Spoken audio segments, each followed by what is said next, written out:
Ma'am, may I ask someone po from the group who will lead the prayer? Short prayer lang po. Sino gustong mag-lead ng prayer po natin before we May naka-assign na.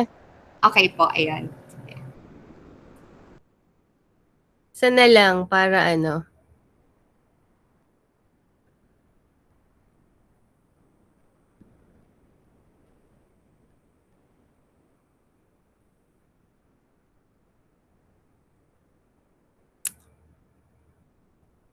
Okay, ma'am. So to formally start our review session, let me call on Mr. Bakani to lead the prayer. Good evening, everyone. Let us all feel the presence of our Almighty God. In the name of the Father, the Son, the Holy Spirit. Amen. Heavenly Father, we thank you for this evening, for another life that you have given to us. Thank you for the opportunity that you continue giving us. We ask for your guidance and blessing throughout this online activity. Please give our speaker the knowledge that she needed and able to share her wisdom with us. Also, bless our gadgets and internet connections, for this is the only way for the meantime for us to learn. Bless our professor and my fellow students. Open our hearts and minds so that we can truly understand the things that we need to know in our future professions. We lift all our prayers and thanksgiving to you in Jesus' mighty name. Amen. Amen. Then let me call on Miss Mariel Percopio to introduce our speaker. Our reviewer for today is known to be an academic achiever, a passionate teacher, and a result-oriented person. She focused in every detail of her action to avoid mistakes. That is why her let result was one of the highest results received by our alumni. She is a graduate of Bachelor of Secondary Education major in English Language at Bataan Peninsula State University, Balanga Campus. She is currently taking her Master of Arts in Education major in language education at the main campus of the same university. She has been in the field of teaching since 2005 and is presently teaching at Bataan National High School. Ladies and gentlemen, let us all welcome Ms. Noraline G. Agbay. Good afternoon or good evening, everyone. Thank you for that wonderful introduction. Good evening, ma'am. Good evening po. So, start ko yung aking presentation.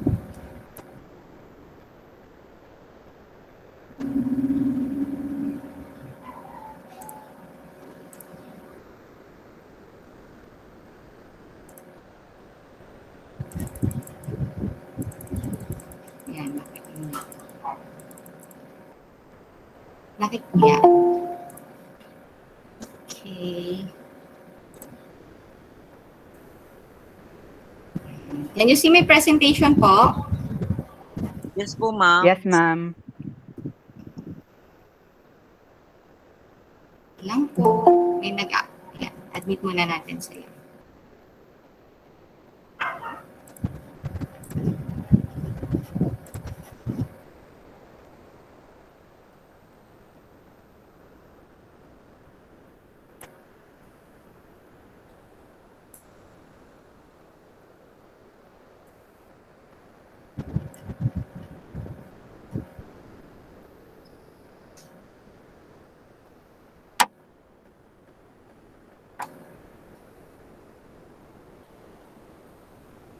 So good evening, good evening once again. So let's start by having our agenda for this evening. May mga pumapasok pa. Okay. So for today's agenda, we'll start with the foundation of education. Brief discussion lang to ng mga topics and subtopics na under ng foundation of education. Then I also prepared 50-item question and answer.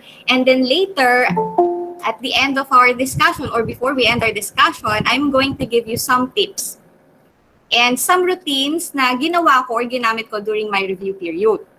So pwede din kayo makakuha ng ideas or techniques sa mga isi-share ko sa inyong tips and routine. So to begin, let us start with the foundation of education. Yan. Lumipat po ba yung slide? Not yet, ma'am. Yes, ma'am. Ayan, lumipat na po ba? No po. Ay, Hindi pa po. Headset po. Iyan po, lumipat na po ba? Hindi pa po, Rin ma'am. po, ma'am. Hindi pa rin. No, nakapause yata siya. Wait lang po. Yan po. Lumipat na. Yan po, ma'am. Ayan, okay. Sige. So, foundation of education is just a subtopic of teaching profession. So, under teaching profession, medyo marami pa siya. We still have ethico-legal, educational technology, social dimension of education, and many more. So, for this evening, we're just going to focus on the foundation of education. And here are the topics that we will discuss. So, the discussion will just focus on the keywords and key concepts of the topic. So, it will be up to you kung magbabasa pa kayo or if you will read more about this topic. Kasi hindi natin siya mako-cover ng buo in just one session. So, mga keywords lang and key concepts of the topic. So, first we have the historical foundation. Wait lang, admit natin. Okay. So, we have here the historical foundation outline. So the first topic is the historical foundation. From the word itself, we are going to deal with the history. So the different features of education before compared to what we have today. So under historical foundation, we have three major divisions.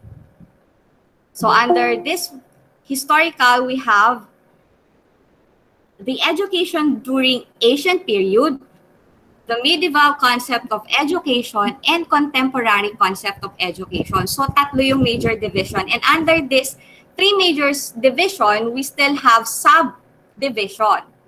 Ma'am, hindi nag-change yung slide.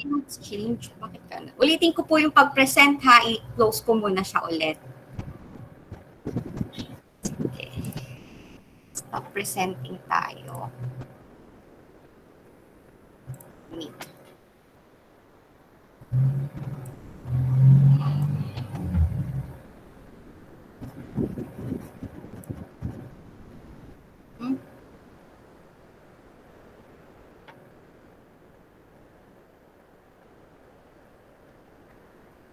Saan na siya? Wait lang. Yun.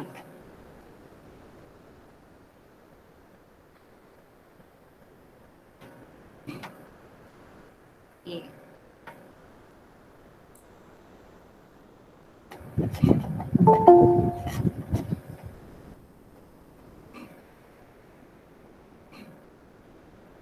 Ayan, kita po ba yung presentation? Three major divisions. Yes, three major divisions of historical foundation. Yes. So under historical foundation, there are three major divisions, and these are the education during ancient period, medieval concept of education, and the contemporary concept of education. So under the education during ancient period, we have four subdivisions, and these are the education for conformity or primitive education, education for social stability or Eastern or Asian or Oriental education, then education for development of individual, education for utilitarian, and Roman education. Then under medieval education, we have two subdivisions, the education for humanitarianism or Hebrew or Christian education, and education for spiritual discipline. And for contemporary concept of education, we have humanistic, realistic, disciplined, naturalistic. I think this one is a typographical error. Let's go to psychological concept, scientific, and sociological concept of education. So we are going to discuss this one by one, and let us start with the education during ancient period. So education during the ancient period, of course, is the oldest concept of education. And why do we need to look back on this? Simply because this had helped us establish a stronger foundation of education. So before we proceed, Again, how many division do we have for the foundation of education? The major division. Anyone? 3 po. 3. And what are those 3 major division of foundation of education? Ancient concept, medieval concept, and contemporary concept, ma'am. Yes, that's correct. So let us proceed. For the Asian period, we still have subdivision, right? So the first one is education for conformity or primitive education. So for this one, of course, every period of education has its goal. For instance, what is the goal of the 21st century education? Anyone? Goal of a 21st century education. Ano ba yung main goal nito? Anyone from the group? 21st century education, we have here the educational technology. The curriculum that we have right now, what is the main goal or the main purpose ng education natin ngayon?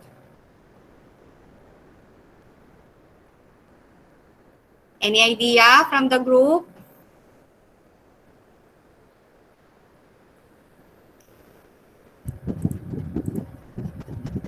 Reveal ko na ba yung answer?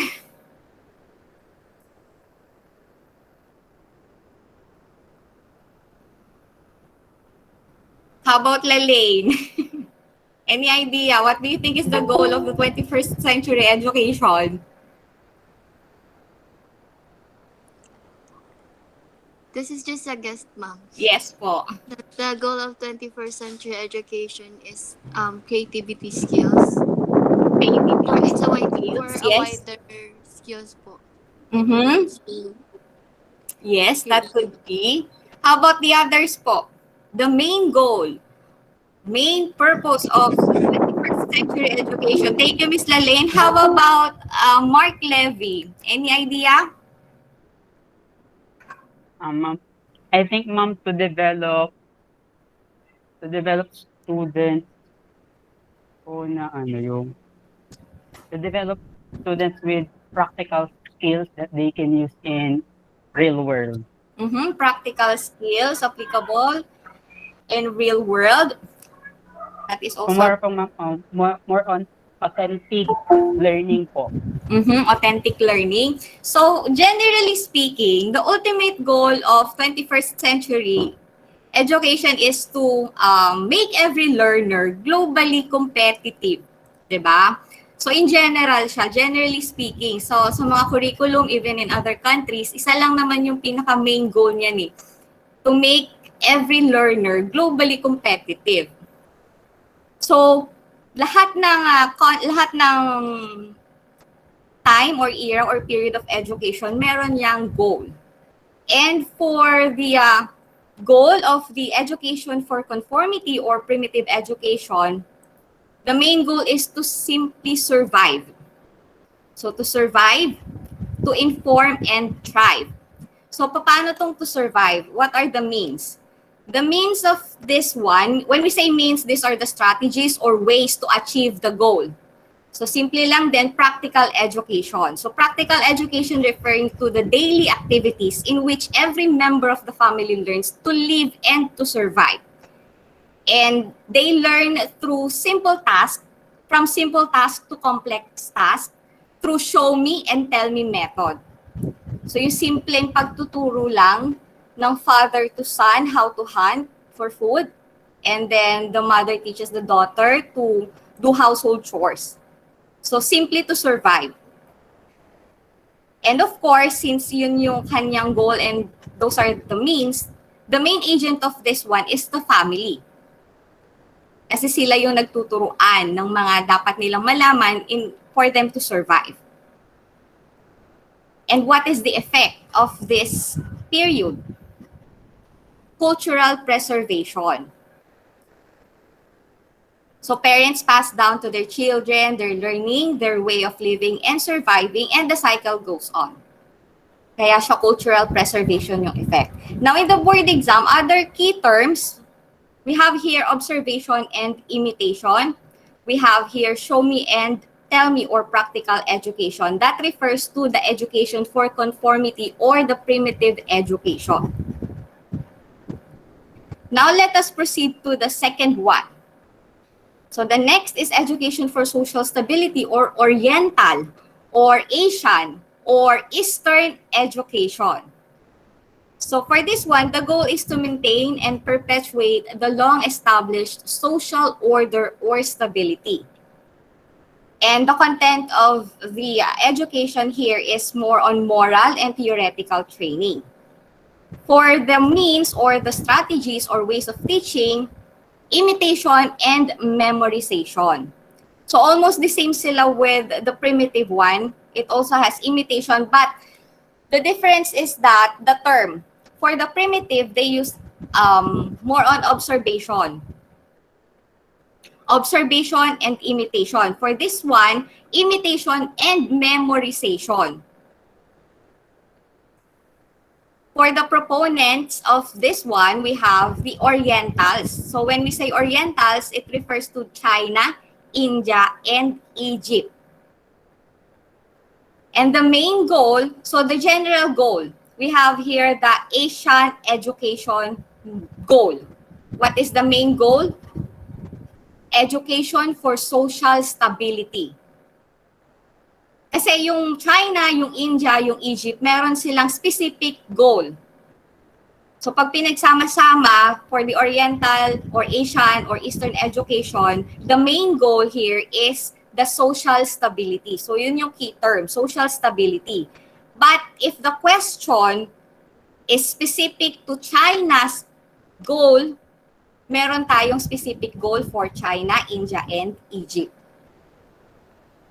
So let's go first with China.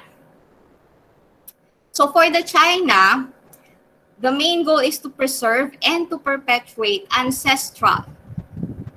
So to perpetuate or to continue or to preserve ancestral tradition.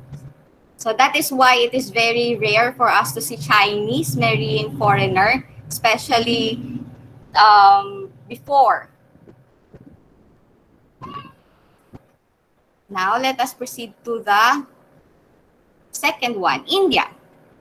So for India, the main goal is to preserve tradition of caste system and religious belief. So are you familiar with, before we proceed to that, so Egypt belongs to Asia based on this presentation. But geographically speaking, Egypt belongs to African continent. So sa Africa po talaga siya. But we will consider it under Asian education because most of the practices and belief systems here were the reasons and basis of our own belief system. Admit muna natin.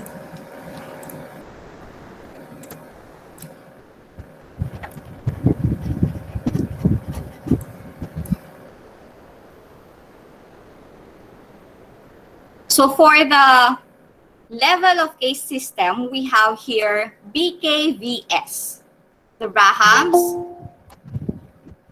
the Kshatriyas,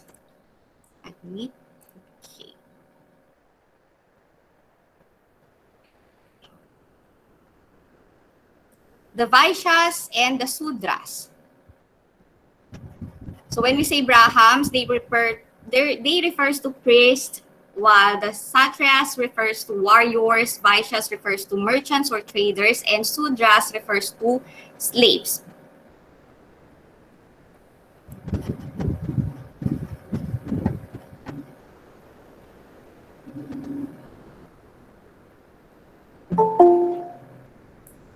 Wait lang po, ayan.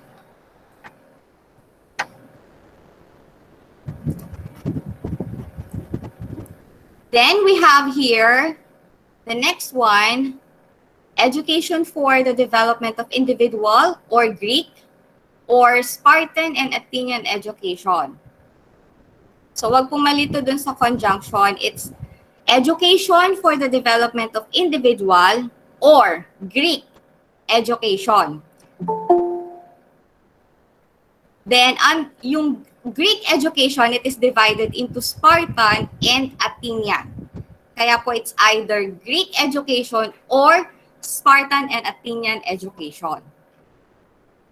So Greek education is divided into Spartan and Athenian. To Spartan, it is to physical body.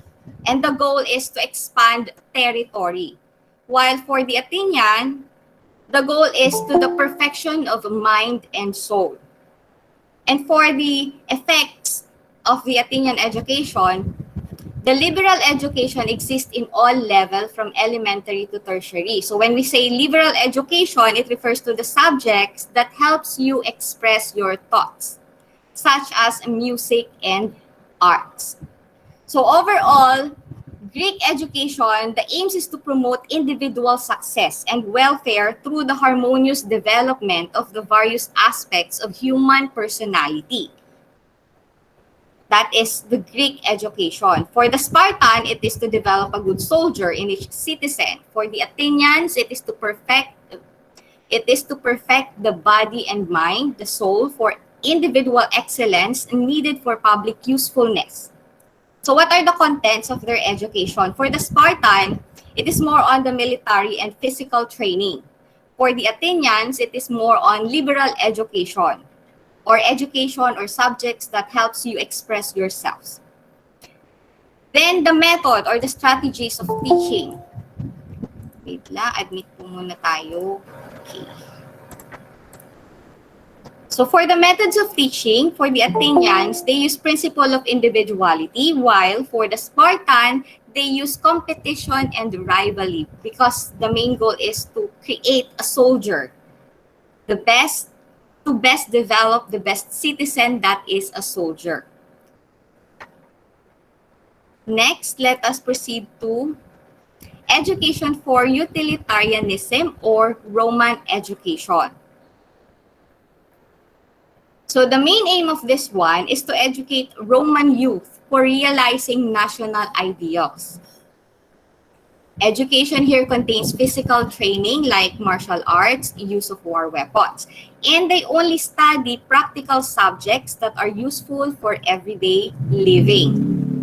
The method of teaching here, in elementary, they use memorization and imitation. For the secondary, they use literary exercises, intensive drill on speech and grammar, and of course, the proponent of this are the Romans. So Roman education also uses utilitarian concept or what is best to the majority.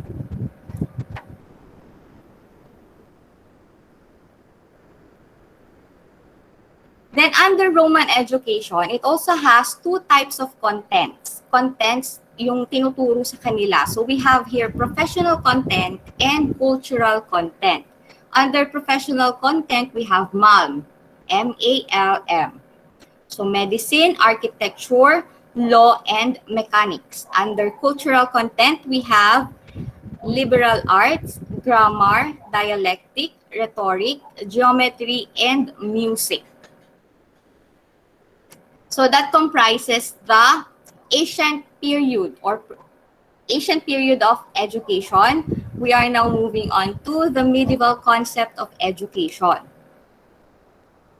So under medieval concept of education, we'll be discussing humanitarian or Hebrew or Christian education and education for spiritual discipline.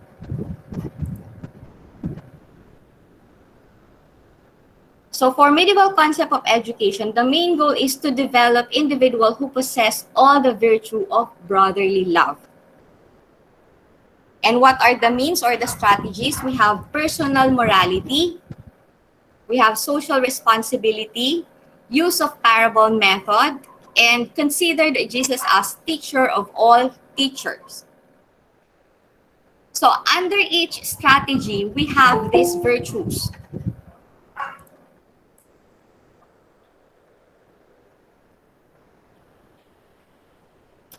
So virtues under personal morality, we have sincerity, honesty, truthfulness or veracity, and chastity or purity. So the ethical principle here is truthfulness only. Then for the social responsibility, we have neighborliness, loyalty, kindness, generosity, altruism, selflessness. So yung dalawa lang yung may mga virtues, yung personal morality and yung social responsibility. And what is the effect? First, universal brotherhood or universal brotherhood of man or unity and equality before God. That is for the humanitarian or Hebrew or Christian education. The first subdivision of medieval concept of education.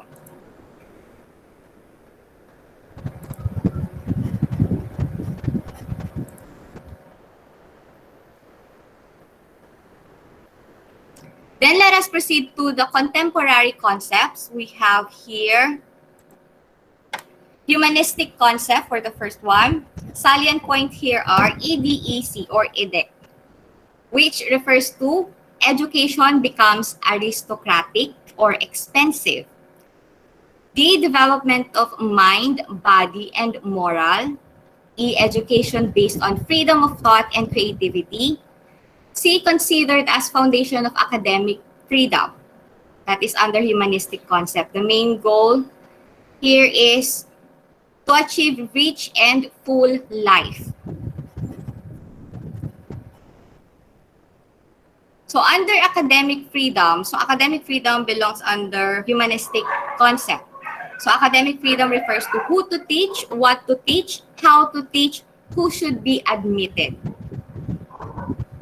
And one of the proponent of this one is Aristotle.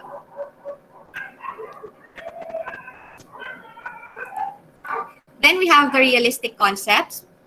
The main goal for this one is to prepare one in living in a world of experience. So realistic. Salient points are learning from simple to complex, and learning moves from experimental to intellectual. The third one is the disciplinary concept with the goal sound mind in sound body by John Locke. That is their goal for the disciplinary concept. And the salient points here are HEAD. We use this acronym HEAD.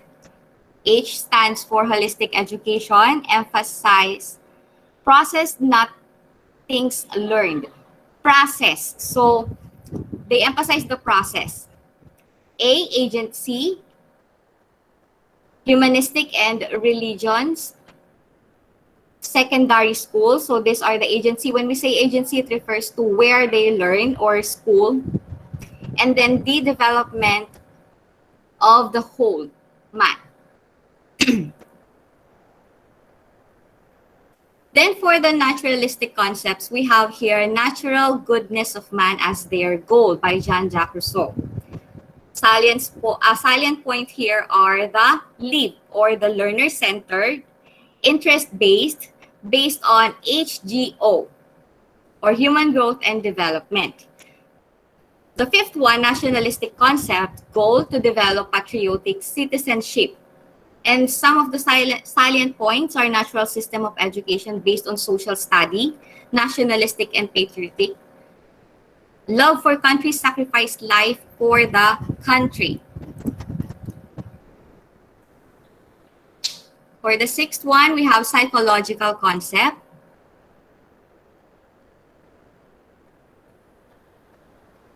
To direct growth and development through appropriate educational procedure. That is the main goal. Salient point is individual rather than social. C stands for content. Contents are based on the basic 3R. E is for education is in accordance with the law of nature. P, psychologically patterned learning, this one. And then for the seventh one, we have scientific concept. The goal is to make education a science. Of course, science is the core. Another S, scientific and objective analysis of curriculum. And the third S is smart-oriented.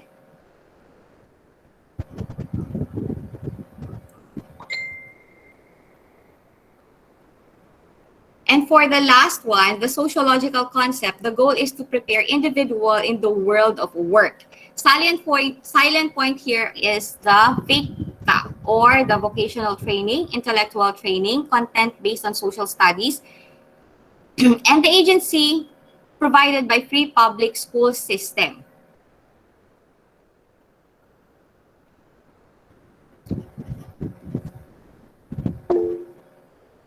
So for this one, I just presented you the key points, the acronyms that we used.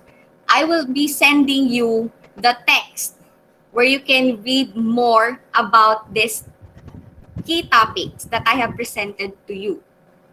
So medyo mahaba siya, kaya isi-send ko na lang sa inyo yung copy for further reading. Thank you po, ma'am. Yes po, kaya kung mapapansin nyo, puro ano lang siya, acronyms na ginamit namin, and then yung groupings lang niya, kasi yun yung isa sa nakakalito during our time sa nagre-review kami. Hindi namin siya na-identify or hindi masyadong na-present sa amin saan nagbibilong yung bawat topic na dinidiscuss sa amin. So kaya siya mas maganda na naka-outline para pagdating sa questions during board, madali nyo siyang ma-identify kung alin ba yung tinutukoy. Kasi kung mapapansin ninyo, similar. There are similar terms, pero magkakaiba yung concept. Magkakaiba yung pinaggagamitan ng mga terms na lumalabas. Like yung kanina, merong imitation, merong memorization, and then meron ding imitation, merong observation.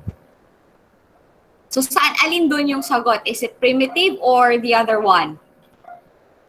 Kaya namin siya ginugroup and in-outline ng kagaya nito, and we also use acronym. Dali lang po, mag-admit muna tayo. So, para po dito, I will be just sending you the copy where you can read more about these topics. And then, kasi meron pa tayong questionnaires later na i-discuss and i-rationalize. Siyempre, sasagutan nyo muna yung questionnaire bago natin i-reveal yung answer key. So for this one, very brief discussion lang siya or presentation of the topic. So let us proceed to the second one. So we're done with the historical foundation. Yun lang yung sa ating historical foundation. Again, what are the three major division of historical foundation? Anyone? The three major division of historical foundation. Anyone from the group? Ma'am, is it the primitive education, the educational development, which is Greek education, and humanitarian? Or For at least the sporadic? subdivision po siya, Mr. Subdivision. Marjorie. So again, the three major division of Okay, education. ma'am. Diba? These are the... Ancient, medieval, and contemporary. Ano po? Yes. Education during ancient period. Yes, Michelle. Education during ancient period, medieval concept of education, and the contemporary concept of education That's are the it. three major divisions. Yun. So those are the three major division. Now, for the ancient period of education, what are the subdivisions, or how many subdivisions do we have under ancient period? Is it 5 or 6? Pili kayo, 4, 5, or 6.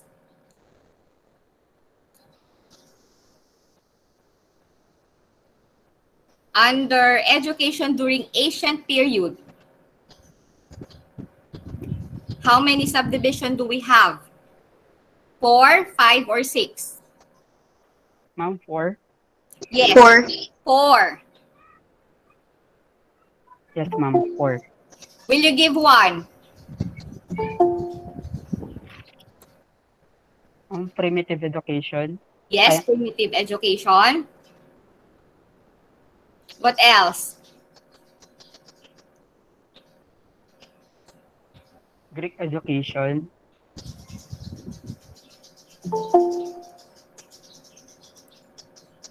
Greek education. What else? Humanitarian education. Utilitarian or Roman education. And the last one, humanitarian.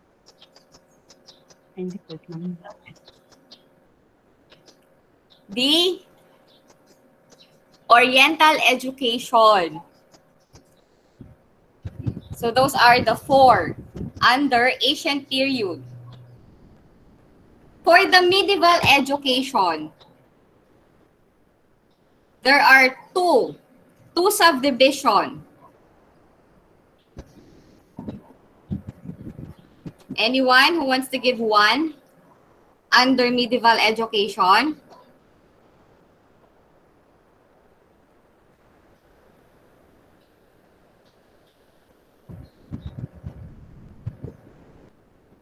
So for medieval education, we have education for humanitarianism or Hebrew or Christian education, and we have education for spiritual discipline. And lastly, for the contemporary concept, we have HRD and NPSS. HRD and NPSS, which stands for humanistic, realistic, disciplined, naturalistic, nationalistic, psychological, scientific, and sociological concepts. So those are under historical foundation. Now we will proceed to the philosophical foundation of education. Ito siguro familiar na. Yung mga philosophy natin. So we have here traditional, contemporary, and Eastern philosophies. So under traditional, we have RIP. RIP, which stands for Realism, Idealism, and Pragmatism. So the proponents for realism, we have Aristotle and Harris Brody. For idealism, we have Plato. And for pragmatism, we have John Dewey.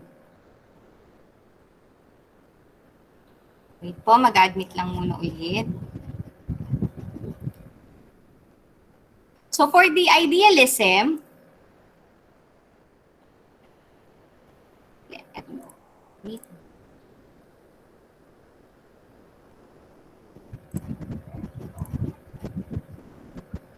Blank yung naka-present, ma'am. blank po, ma'am. Wala po yung Wait lang po. Ayan, ma'am. Kita na po? Yes po. Ayan. So for the idealism, it adheres to the view that nothing exists except in the mind of man, the mind of God, or in a super or supranatural realm. Idealists believe that ideas and knowledge are enduring and can change lives. So the aims under idealism is to develop the individual spiritually, mentally, morally, or the mind, soul, and spirit. That is for the idealism. For the realism, it stresses that the world is made up of real, substantial, and material entities. Knowledge is derived from sense experiences.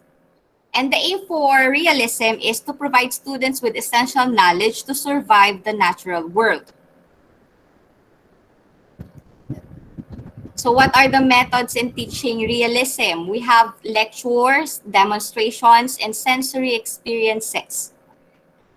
Then for the pragmatism, we have pragmatist belief that the curriculum should reflect the society, emphasizing the needs and interests of the children. Main aim of pragmatism is to teach students how to think so that he can adjust to the demands of an ever-changing world. Then for the contemporary, we have here the Pepes. or the perennialism, existentialism, progressivism, essentialism, and social reconstructionism. So, itong mga ito naman, very familiar, I believe, kasi na-discuss to sa undergrad. And hindi lang siya basta diniscuss. May I know who were your teacher? Si Ma'am Chat po ba or si Sir Leo? Ma'am Chat po, ma'am. Si Ma'am Chat, ayan.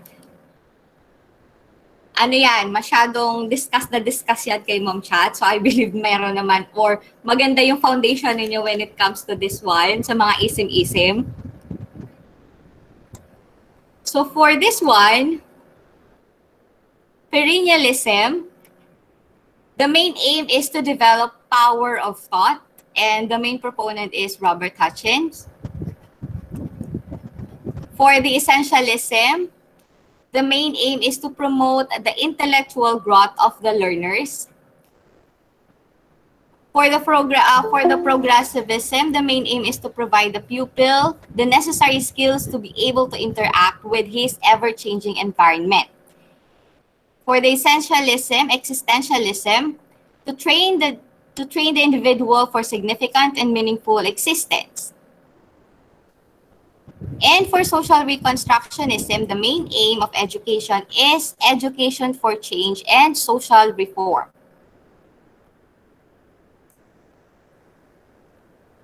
Then for the Eastern philosophy, we have ICMJ, Indian, Chinese, Muslim, and Japanese.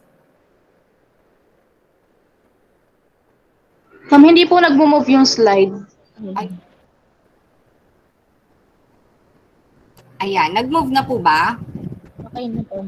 Ayan. Okay na po? Hindi po, ma'am. Hindi po gumagalaw. Ayan. Yung kanina po, yung after po ng realism tsaka ano wala po. Ma'am, pwede po yun Yan. sa may pepes po. Ayan po. Ayan, nag-move na po ba? Okay na po. Ma'am. Yan. So after po nitong sa Pepes under contemporary, we have Eastern philosophy. Kita na po? Yes po. Okay po. So under Indian philosophy, we have here Hinduism and Buddhism. So Hinduism in education, the teacher shows the way and imparts knowledge by his own example, while the student aims to remember everything by heart and gain mastery of every subject learned. That is under Hinduism. And for Buddhism in education is rooted on faith. So continuing educational system to receive additional teaching and learn from each other during class discussion. Then for Chinese, we have Confucianism. So Confucianism in education is represented by the civil service exams, religious rituals in schools. So it teaches moral life through devotion to the family, loyalty to the elders, love of learning, brotherhood, civil service, and universal love and justice. So under this one, Confucianism, it stresses the 5 cardinal virtues. So what are those 5 cardinal virtues? We have benevolence, righteousness, propriety, wisdom, and sincerity. So don't worry, you don't need to take down notes because I will be sending you the whole piece to read. So, isi-send ko din po sa inyo para mabasa nyo siya ng buo at ng mas elaborate pa po. Then, let's move to the realism. Under traditional. Hindi na ulit nag-move. Ay, hindi na po ulit nag-move. Wait po.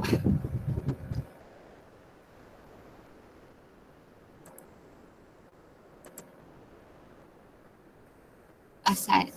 Yan, nag-move na po ba? Hindi pa rin po, ma'am. Ay, bakit po ganun? Wait po. Hindi po, ma'am.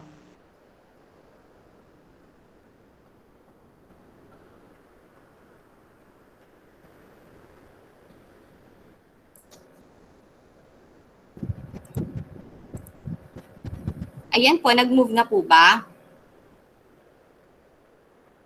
Hindi pa po, ma'am. Ay, Ayan po.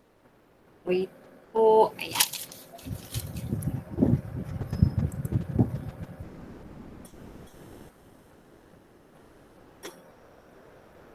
Yan, napunta na tayo sa dulo.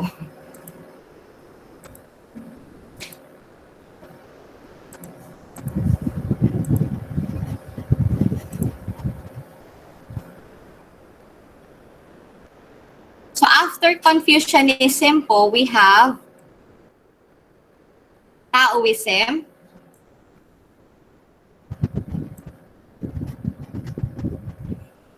Kita na po ba siya? Nag-move na po ba?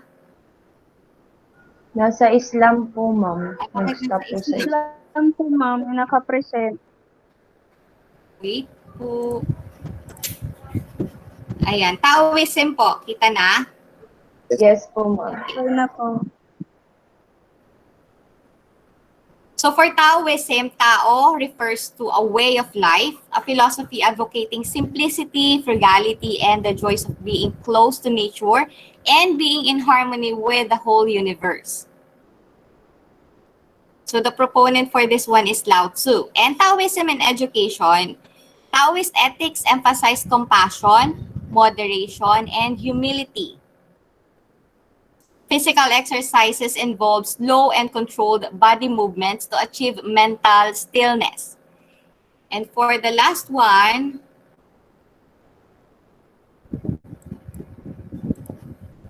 the Sen Buddhism under Japanese philosophy. So Sen Buddhism is the Japanese version of Buddhism. So it believes in the third eye, which means to see things which are invisible to the naked eyes and to get attuned to the things around us. It encourages meditation or mind awakening. It teaches that the entire universe is one's mind. And if one cannot realize enlightenment in one's own mind, now one cannot ever achieve enlightenment.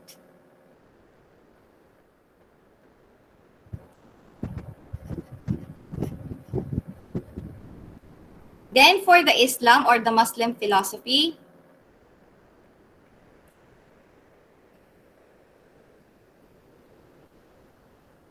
it has five pillars. And what are those? We have here B, P, F. Believed that Allah is the only God. P, prayer 5 times a day. F, fasting during Ramadan. A, almsgiving. P, pilgrimage to Mecca.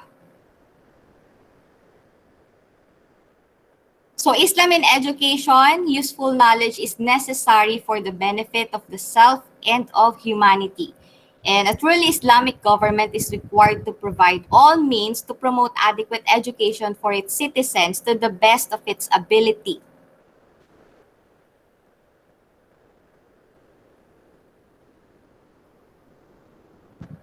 So these are the topics under Foundation of Education, Historical and Philosophical.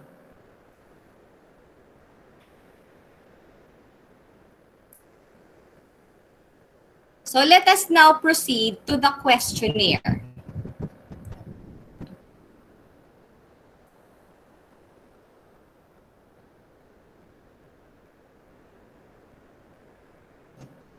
Lipat tayo ng presentation.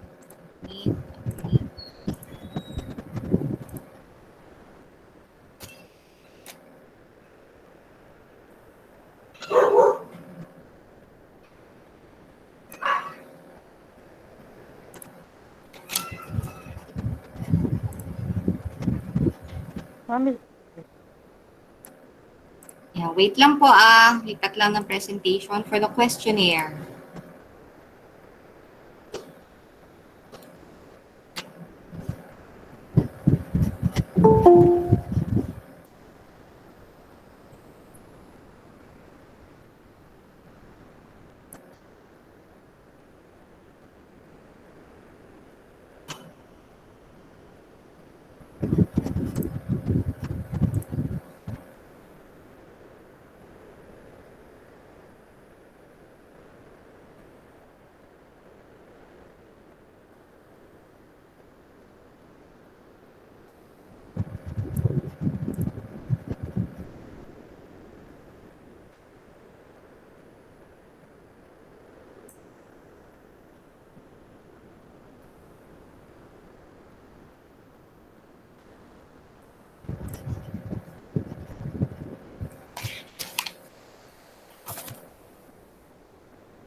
Yan. Kita na po ba yung presentation? Yes Yes po. po. Yes, ma'am. Ayan. So for this one po, since questionnaire siya, pwede niyo pong i-key in sa ating comment section yung inyong sagot. Bago natin i-reveal yung correct answer. Pwede po ba yon? So for the first question, which influenced the military training requirements among students in the secondary and tertiary level?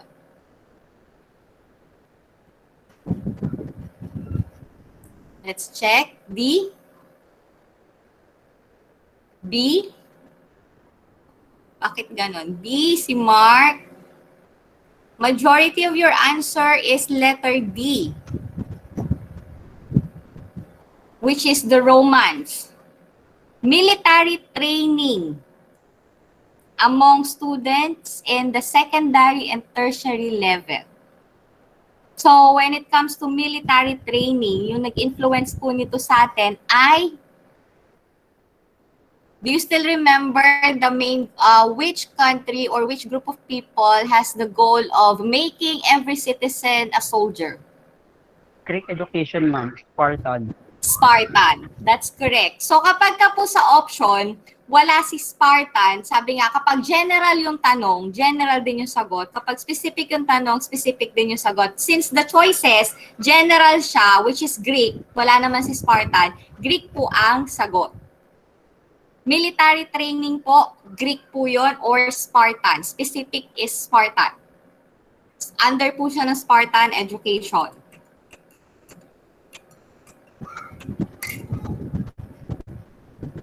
Next question.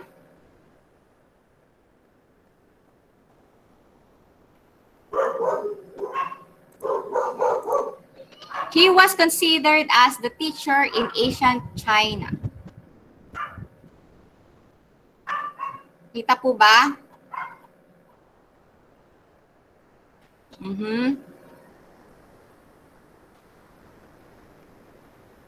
A, B, C, may sumagot na C. D, majority of the answer is Confucius. And that is the correct answer. Si Confucius po. Ma'am, naka-widescreen Ma'am, po wait kayo. Wait po. Ayan. Ayan. Kita po ba? Opo. Yes Ayan, po. kita na. So for this one, the first teacher in ancient China is Confucius. Letter A.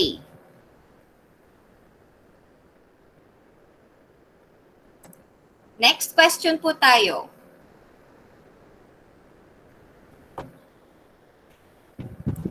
In order to make Roman education truly utilitarian, how should the day-to-day lesson be taught?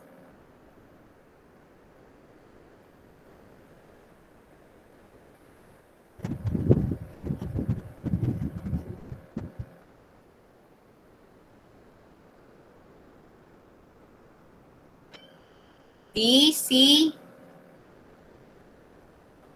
A. How about the others? C,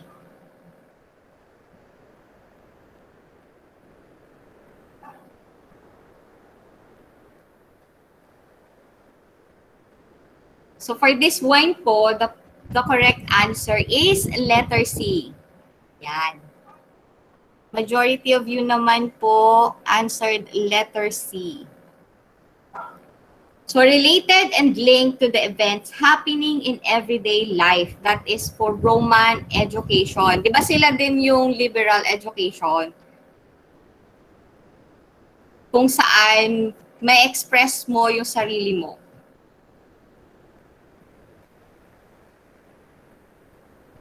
Next question po tayo. Which subject in the elementary and likewise in the secondary schools are similar to the goal of Rome to train the students for citizenship?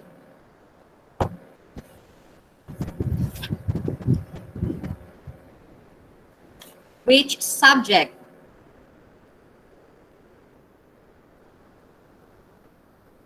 F, may sumagot ng F. May letter F po ba sa choices? A, B, C, D, E.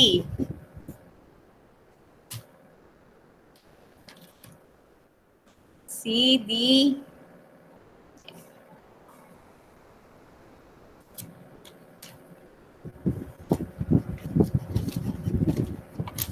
A, B.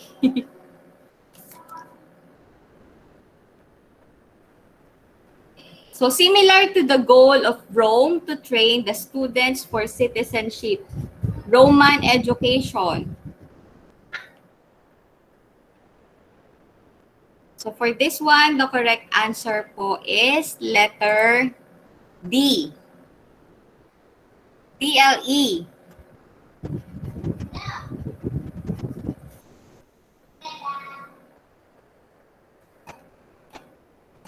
Next one. Ma'am, may question po.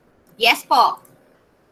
Dito, Ma'am, di ba for po, this one? yes po, ma'am. Ma'am, di ba, during Roman education, more on, divide po siya professional and cultural, focusing in medicine, academic, literature, and mechanical po. Yes po, that is correct. TLE kasi po, ang explanation din sa amin ito is for the livelihood. So it comprises all. Okay, ma'am, more practical and useful things in Yes living po. po. Okay, ma'am. Noted Kaya po. po, ang answer po is TL. Kasi pagka pinili natin si communication arts, mapupunta lang siya sa isang content. Di ba? Dalawa siya. Professional. And cultural po. Yes. Dalawa yung content niya. So kapag pinili po natin si communication arts or MAPE lang or science lang, magiging specific siya either of the two content. Kaya po siya TLE kasi broad. Okay po. Nakukuha niya na or natatouch niya na yung iba't ibang subject area. Kaya po sa choices, ang pinakasagot is letter D.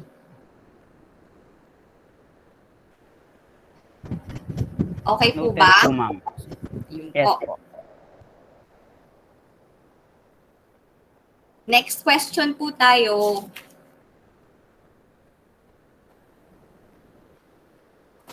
For number 5, Spartan education provided much attention and time for the art of war and the training of soldier citizens. Hence, the Spartan curricula consisted of military exercises in services for the state.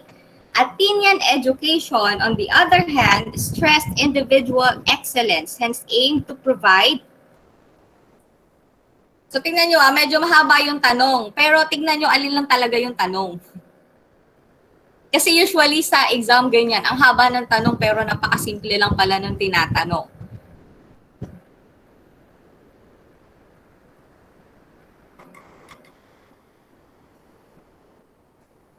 C, majority's answer A, C. A, okay.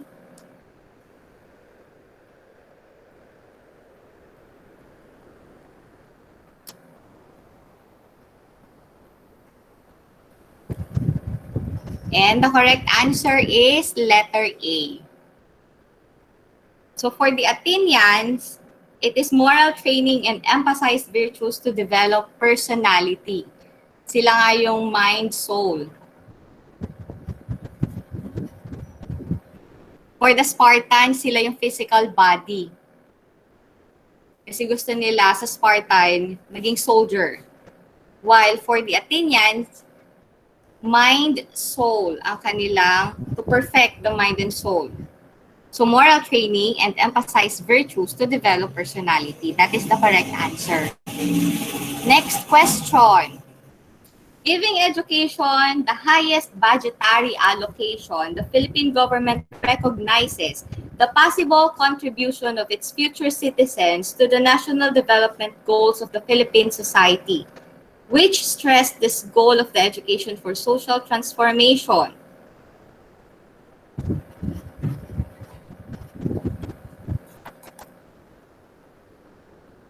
B, A. D. Mhm.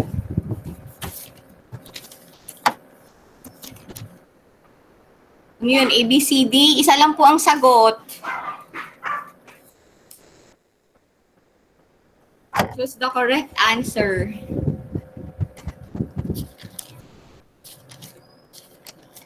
So for this one, the correct answer is Roman education. So bakit po siya Roman education? Sino yung mga sumagot ng letter D? Kasi po yung sa may government po. Because of the government, Socialization po. social. Naka-focus po siya doon. Okay. For the question, highest budgetary allocation the Philippine government recognizes. Ito, the possible contribution of its future citizens. Yun yung pinaka-key. Possible contribution of its future citizens and social transformation, which refers to Roman education. Bakit? Kasi yung Greek, di ba? And Greek is divided into Spartan and Athenian. So, X na yung A and B. Hindi rin naman yung C, which refers to followers of Christ. So, the correct answer here is letter D, Roman education. Kasi Athenians, di ba, mind and soul. Then, Greek, under niya yung dalawa, Athenian and Spartan. So, hindi po yun talaga yung magiging sagot. So, we have Roman education. And the key terms in the question po ay social transformation and possible contribution to its future citizens. Yun lang po siya. Next question po. So, yun lang din yung isang technique. Kailangan lang i-analyze din yung tanong. Hanapin lang kung ano lang ba talaga yung tinatanong and look for the keyword doon sa question. Kasi, nasa tanong din yung sagot eh. Next question po tayo. Number 7. The main objective of this period of education is to develop individuals who possess all the virtues of brotherly love. It also believes Jesus as the teacher of the teacher. So what is it?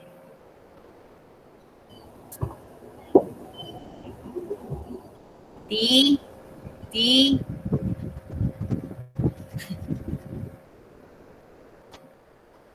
How about the others? Majority of the answer is letter D.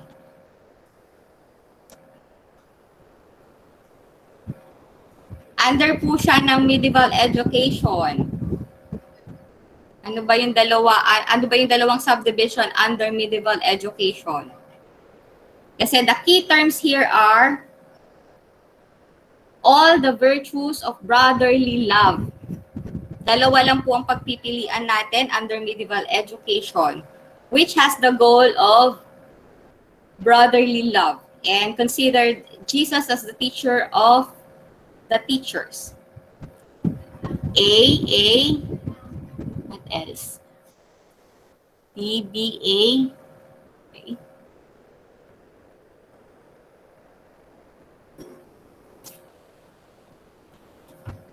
C.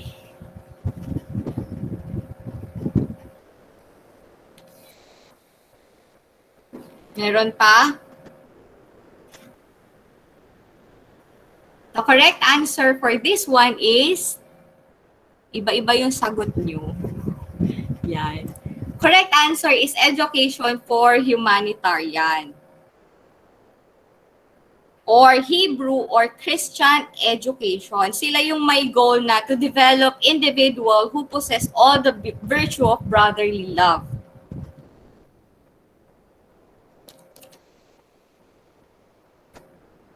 Kasi po yung ating spiritual discipline, the goal here is to achieve spiritual perfection necessary for eternal salvation.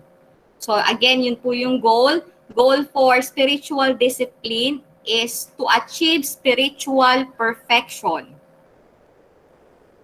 So for this one, the answer is education of humanitarianism. Next question.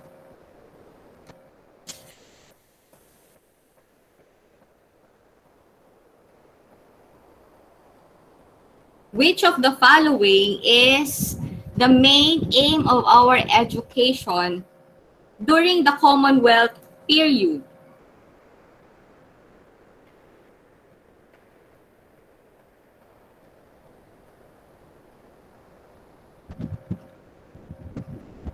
The aim of our education during the Commonwealth period.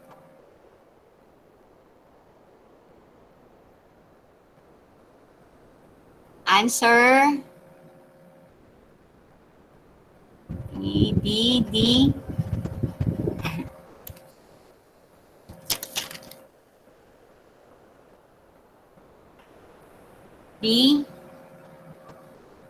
So, nahati po ang inyong sagot sa letter D at letter B.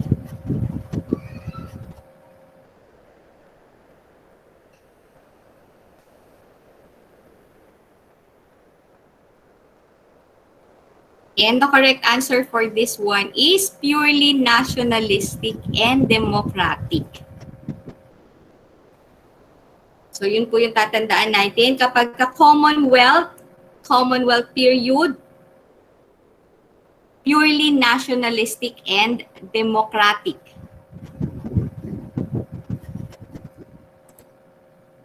Next question po. Which move liberalized access to education during the Spanish period?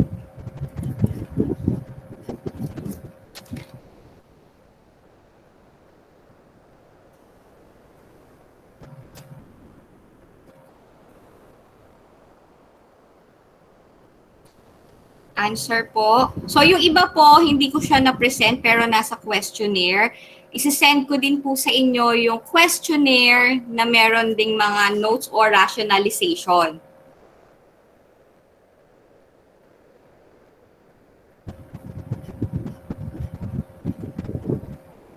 Para meron din po kayong copy and mabasa nyo rin. Kasi medyo mahaba siya. So for this one, answer nyo ay A.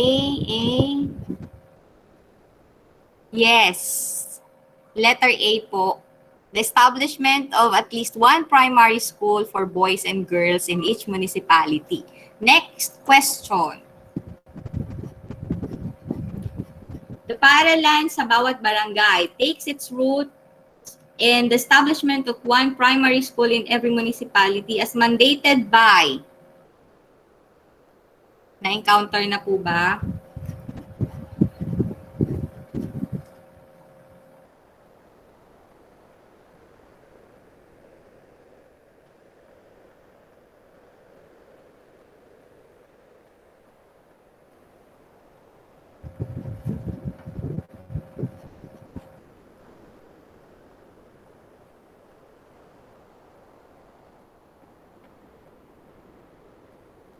Sisend ko po sa inyo, ma'am, kayo lahat ng copy kasi medyo mahaba din.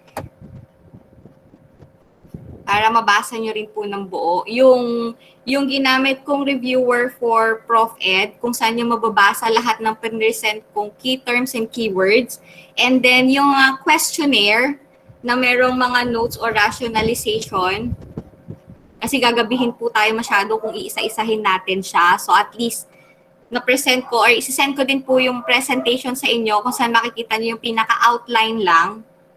Tapos basahin nyo na lang din po siya ng buo para mas maintindihan po ninyo yung every topic and key concepts na na-present natin. Yan. So for this one po, for this question, the answer is letter A. Pero iba-iba yung sagot nyo, no? May mas marami letter C, 1982, yan.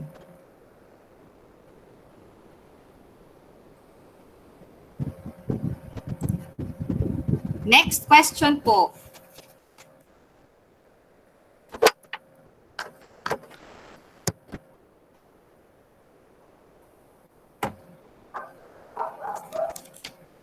Yan. So for the next question, which feature was true of the Philippine educational system during the Spanish regime? Philippines na, ayan. C,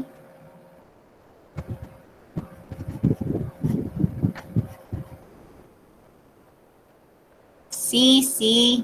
Yan. Majority of the answer is letter C, which is the emphasis on religious instruction.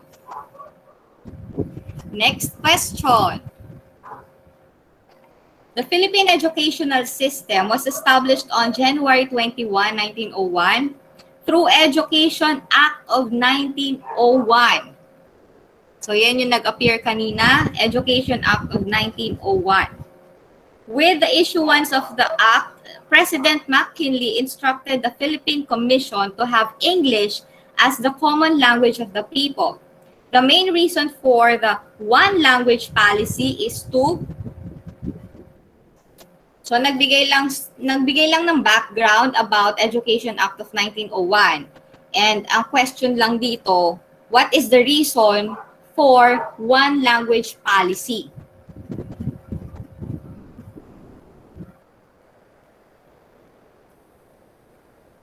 So what is your answer? B, D, B, C, E. Okay, majority of you answered letter B. Yan.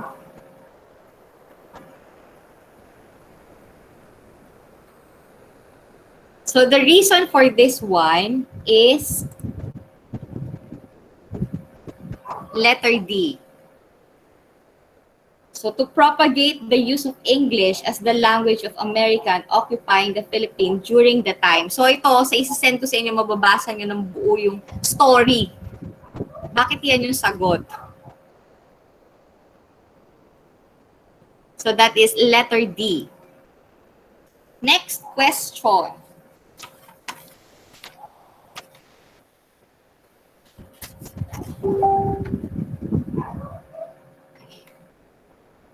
What factor contributed to the great demand for teachers during the American regime? Great demand for teachers during American regime. What factor?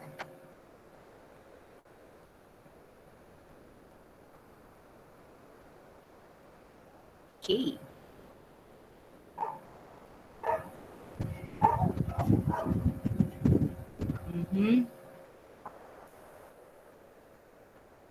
Majority answered letter D, which is opening of the pre-public education. So that is the main factor. Next question. The first American teachers in the Philippines.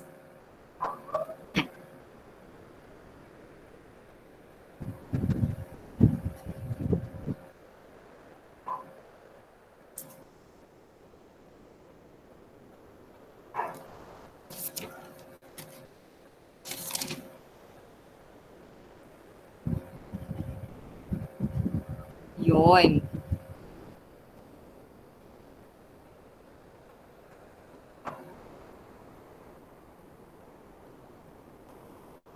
A.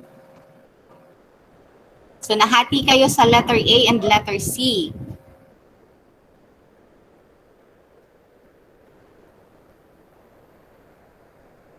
And the correct answer po is soldiers.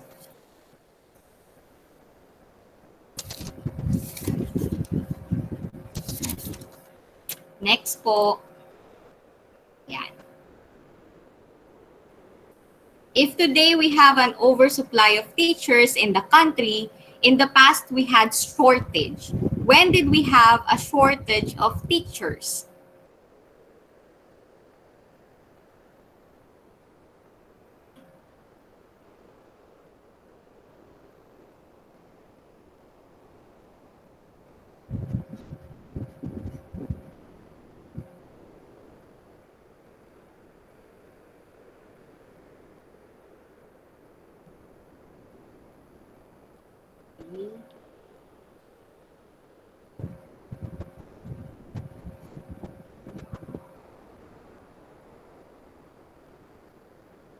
Yan, iba-iba yung sagot. A, B, C, A, B. Related siya sa question kanina. The correct answer is letter A.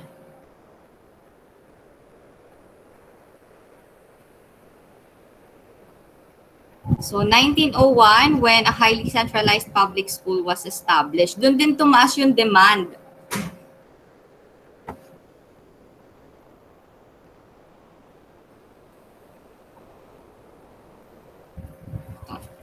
Next question, who were the Thomasites?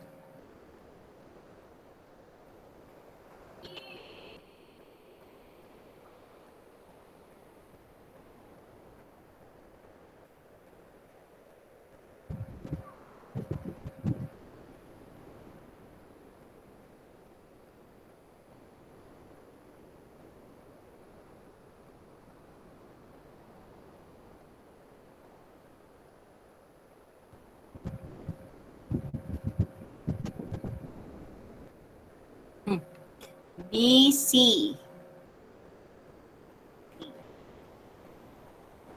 A. Yan, nakakalito tong tanong na to. Kasi namali din kami dito eh.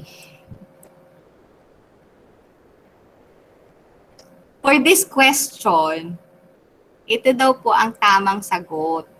The letter B, the first American teacher recruits to help establish the public education system. Nakalito yung ito yung sa letter C, on board the US Transport Thomas. Though iyon siya, pero yung reason, ito talaga yung mga Thomasites. Sila yung mga ni-recruit na teacher. Kasi nasa concept tayo ng education.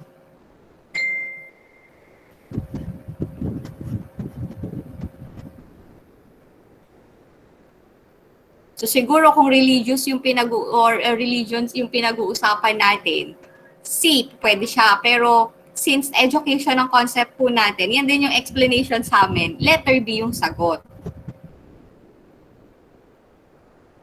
So Thomasites were the first American teacher recruit to help establish the public educational system in the Philippines. Letter B po.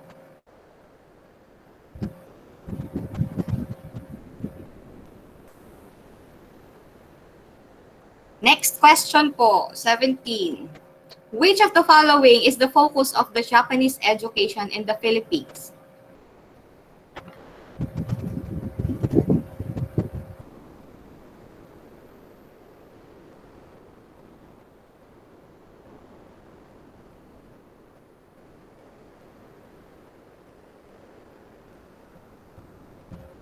So, focus of the Japanese education.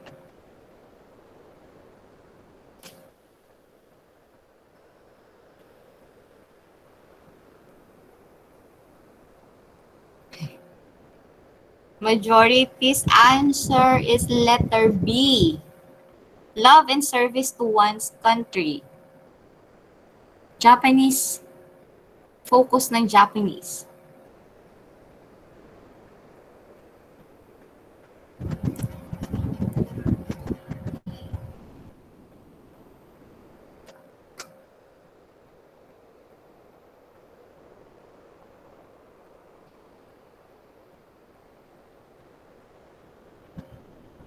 Yan. For this one po, vocational and health education.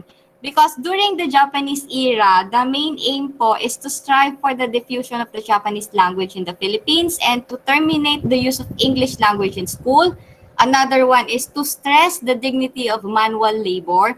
And so the content of the subjects being taught during the Japanese periods is vocational, technical, agriculture, values rooted on love for labor, physical education, singing Japanese songs, health, and vocational education. Yun po yung content during Japanese education, 1943 to 1945. So, mababasa niyo po ng buo yan sa isi-send ko sa inyo. So, for this one, the answer is letter D. Next question po. The adoption of the national language by the 1987 Constitution is designed primarily to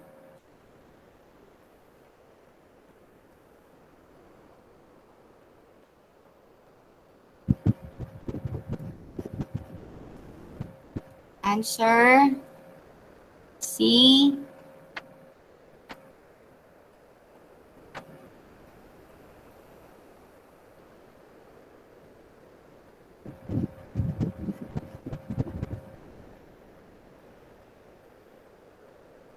C, D, A, B, C. So the correct answer po for this one is letter C.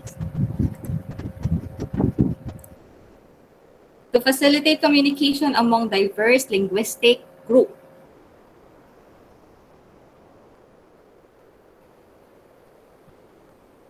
So that is for the adoption of a national language by 1987 Constitution. Next question.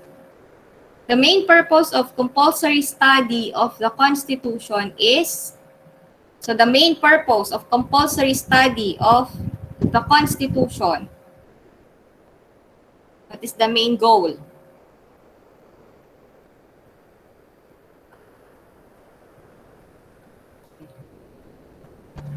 B.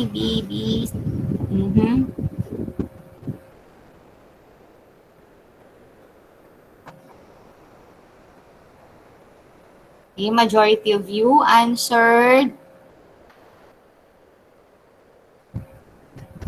B, which is to develop students into responsible thinking citizens.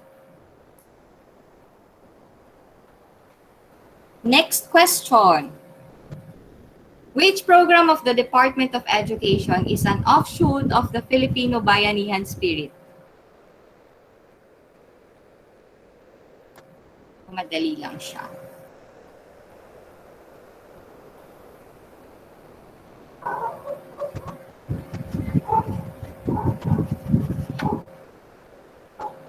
Yes, it's Brigada Eskwela.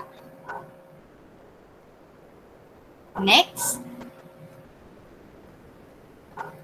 Which curricular move served to strengthen the spiritual and ethical values? Curricular move to strengthen the spiritual and ethical values.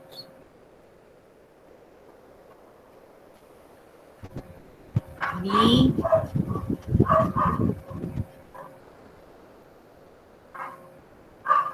Okay, majority of you answered letter B. Introduction of values education as a separate subject. Next question. Which DepEd test do out-of-school youths and adults take to enable them to enroll in college if they pass it?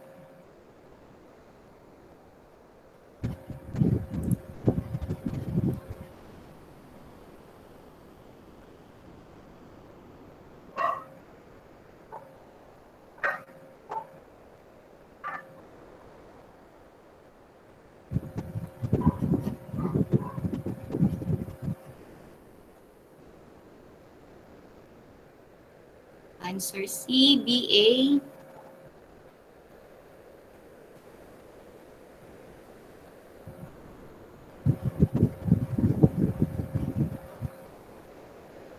It's letter, iba-iba, but majority of you answered letter A. Accreditation and equivalency test. So, yung mga question under siya ng Philippine education system. Next po tayo.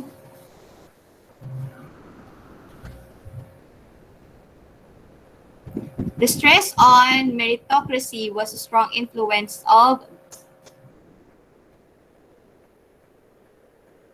meritocracy.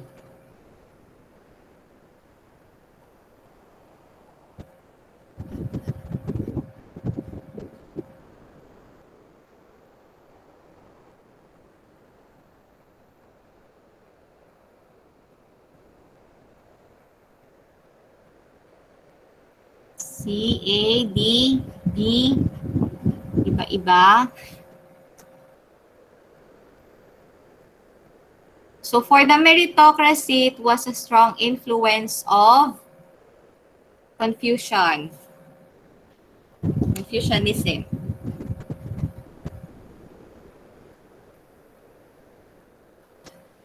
Yeah.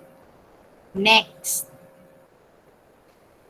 The encouragement of spontaneity in the classroom is in line with the teaching of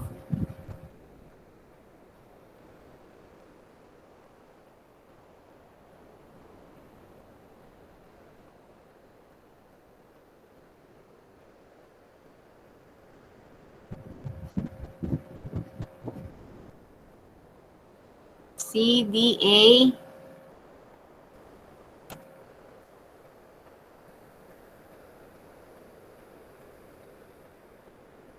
So majority of the question, hindi natin siya na-present, pero nasa isa-send ko sa inyo.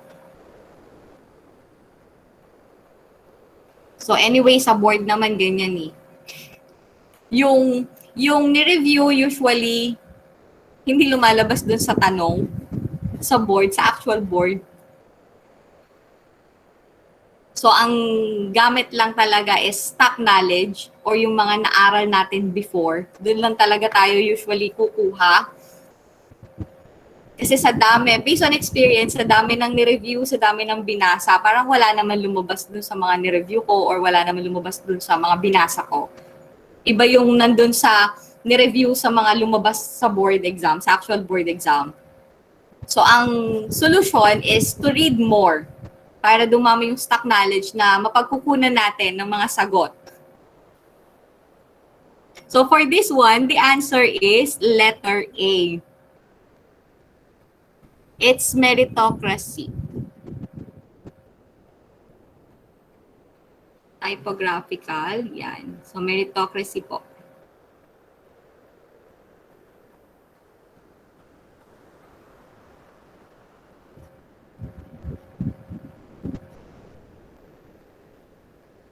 So under this one, sa choices, kita nyo Mencius, Confucius, Muhammad. Sa meritocracy, ang related po dito ay si Lao Tzu. Kasi Confucianism po siya. So yun yung tatlong term, Confucianism, Lao Tzu, meritocracy. Encouragement of spontaneity in the classroom. Yun po yung mga keywords natin. Again, Lao Tzu, meritocracy, Confucianism. Next question. Religious rituals in the classroom and in the school programs prove the deep natural religiosity of the Filipinos. Which philosophy has greatly contributed to this tradition? Deep natural religiosity of the Filipinos.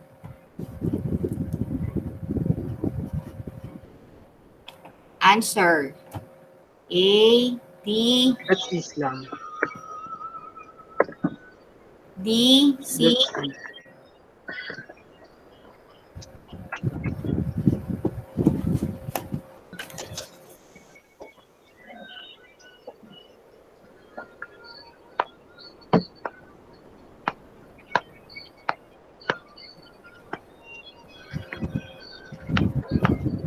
Yan. So the correct answer po for this one is Confucianism. Confucianism na naman. What the Yes, fuck? Confucianism in education. Kung matatandaan nyo, ang Confucianism in education, keywords here are civil service exams, religious rituals in the school. So yun po yung under ng Confucianism. So it teaches moral life through devotion to the family, loyalty to the elders, love of learning, and then ito din yung may 5 cardinal virtues: benevolence, righteousness, propriety, wisdom, and sincerity. Kaya po siya Confucianism. Next question po. Which philosophy, 26. Which philosophy influenced the cultivation of reflective and meditative skills in teaching? Reflective and meditative skills in teaching.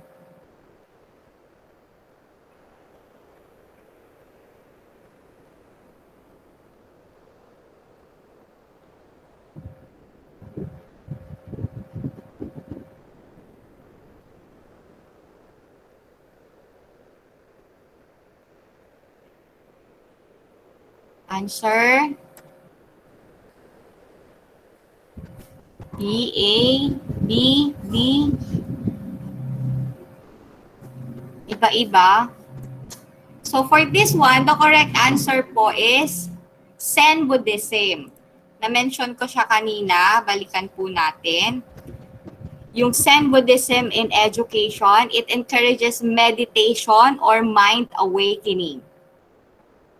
It also believes in the third eye, to see things which are invisible to the naked eyes and to get attuned to the things around us. Ito yung Japanese version ng Buddhism.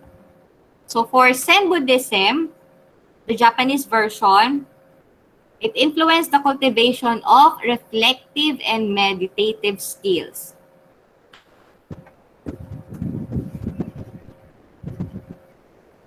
For the Taoism, refresh lang po natin, Taoism in education, Taoist ethics emphasize compassion, moderation, and humility, where physical exercises involve slow and controlled body movements to achieve mental stillness.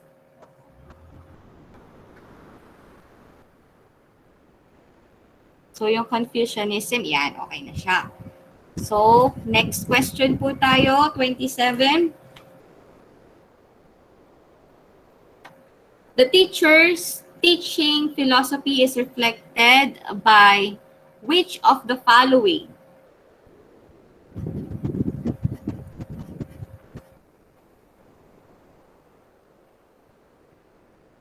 Actual board exam, may na-encounter kaming ganitong question or similar to this one.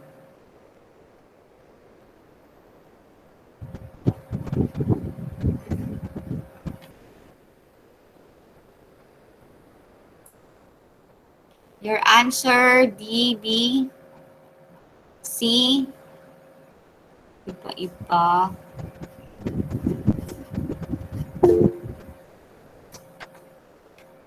Wait.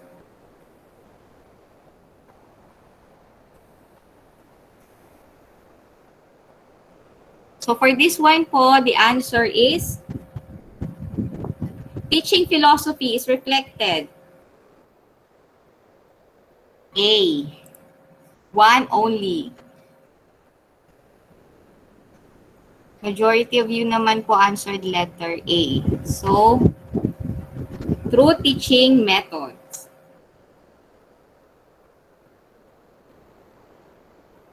Next, 28. Which educational philosophy is achieved when the teacher is able to develop intrinsically motivated learners through experiential learning? Yan, sa mga isim. Hindi po Ma'am, nag-stop po yata yung slide po. Ma'am, wala pong slide. Ayan. Number 28. Nakikita na po? Opo. Ayan. So, mga isim po for question number 28. Educational philosophy is achieved when the teacher is able to develop intrinsically motivated learners through experiential learning.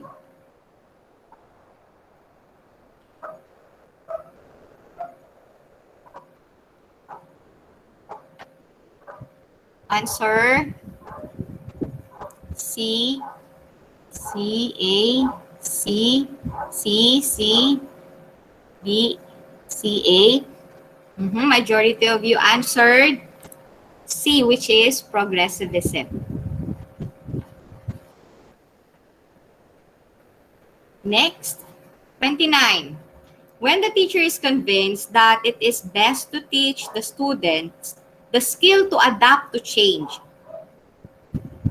Since change is the only thing permanent in this world, he or she subscribes to which philosophy of education? C, A, C, D, C. How about the others? C, D. Keyword.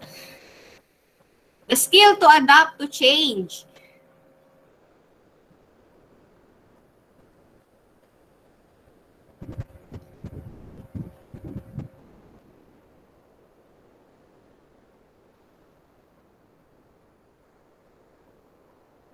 So, yun ang ating keyword. adapt to change. Iba-iba pa yung sagot. C, B, B, A.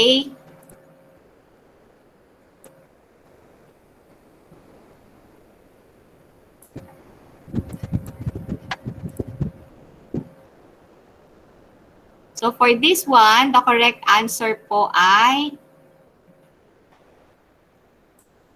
pragmatism.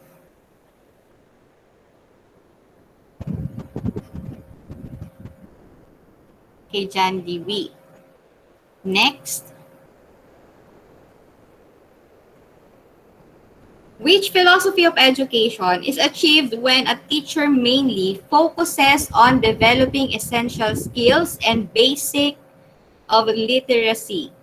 Essential skills and basics. Yun yung keyword.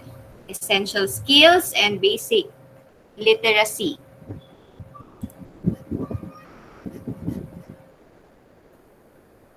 Answer po, D, D, yan. And the correct answer is letter D. Oh. Situation.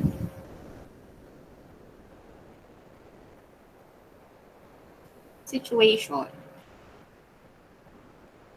Nisip ko kung may ganitong type ng ano namin, na-encounter na question. Parang wala naman sa Prof Ed namin during my batch. Wala namang ganitong question. Pero hindi natin masabi, baka magkaroon sa mga susunod. So for this one, situation siya.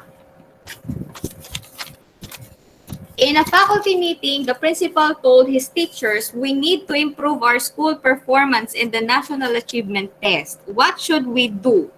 The teacher gave varied answers as follows.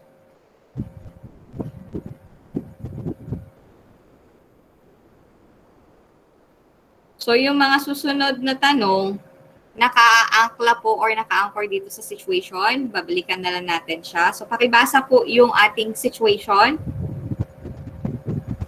So flash ko po yung first question, then ibabalik ko siya dito sa situation. On which educational philosophy is response number 1 anchored?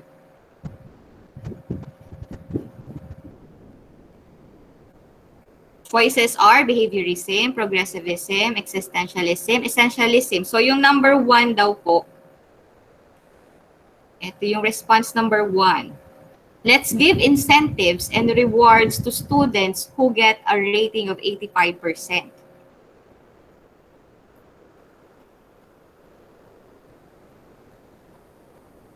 So saan siya naka-angkla? Yes. A or behaviorism. Next question. Which response comes from a behaviorist? So, behaviorist. Here are the responses.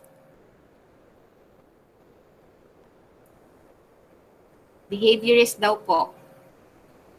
Which response comes from a behaviorist?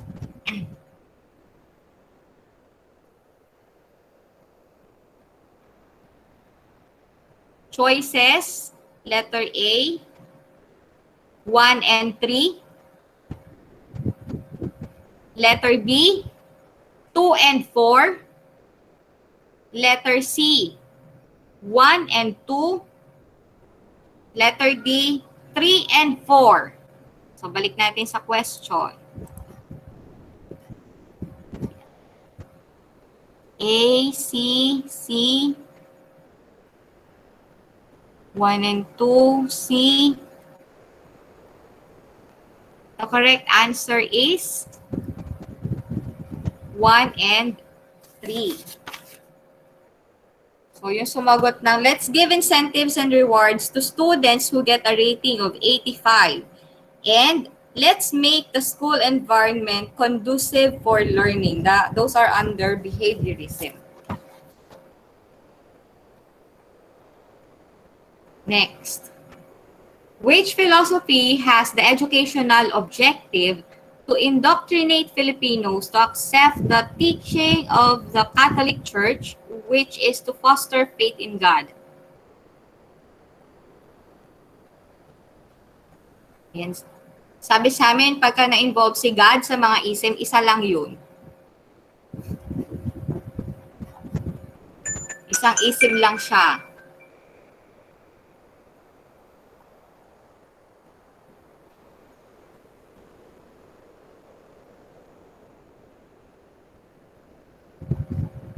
D, C. So, nahati kayo sa C and D.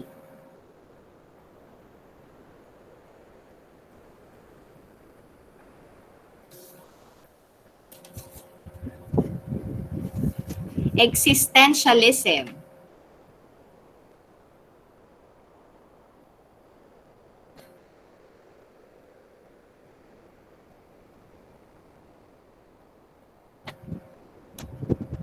So sa existentialism, subject matter is personal choice. So yung pinagkaiba ng idealism and existentialism sa dalawa, pagka nandyan yung choices, idealism and existentialism, for existentialism, it always answers the question, who am I? Medyo nakakalito siya. So for this one, the answer is idealism. So what's the difference between idealism and existentialism? Sa idealism, what do you want to be when you grow up?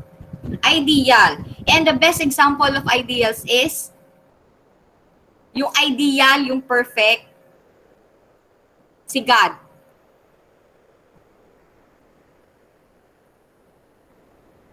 That's why idealism po yung sagot, hindi letter D or existentialism.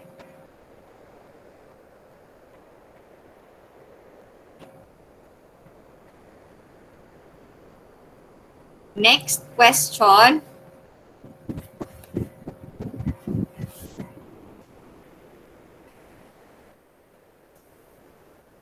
(34) Scouting and Citizens Army Training or CAT gave training in the character building, citizenship training, which leads to the creation of a new social order. New social order and a new event. Ano to? Putol yung tanong, no? So what philosophy supports this? Keyword po, leads to the creation of a new social order.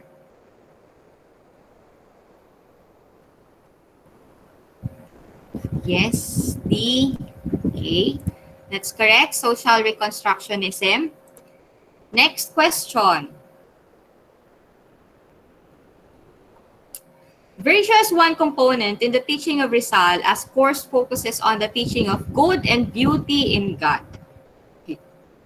Good and beauty in God. What philosophy supports this? Kasi sabi ko lang kanina.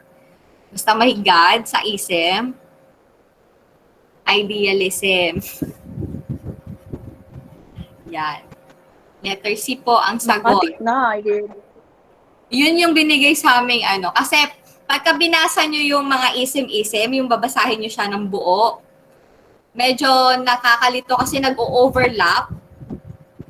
So, ang binibigay na lang sa mga review is yung mga key terms and key concept na pwede ninyong tandaan, kaya tayo gumagamit ng mga acronyms. Kasi memorization na talaga siya.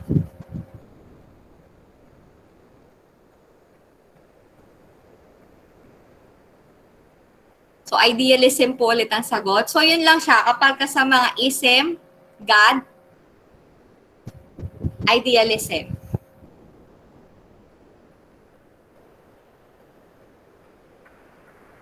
Next question po, 36. Principal A shares this thought with her teachers. Subject matter should help students understand and appreciate themselves as unique individuals. who accept complete responsibility for their thoughts, feelings, and action. So from which philosophy? Ayan.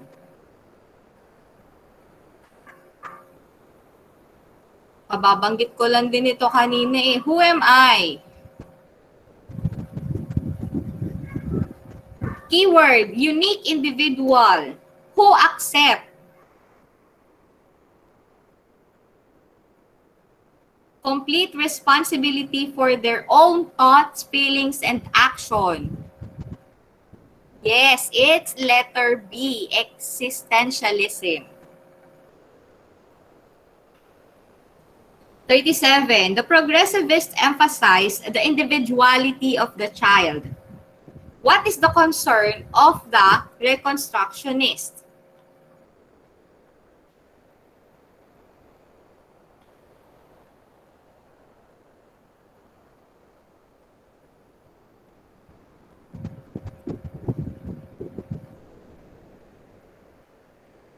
Reconstructionist.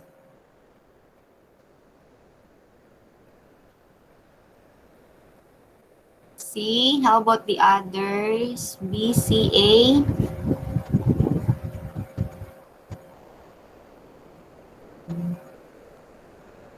Yes, majority of you answered letter C. Social problem. Yun yung root for reconstructionist. Bakit magkakaroon ng change? It's because of the social problem. 38. Teacher Mika says, if it's billiard that brings the students out of the classroom, let us bring it into the classroom. Perhaps I can use it to teach math. To which philosophy does Teacher Mika adhere?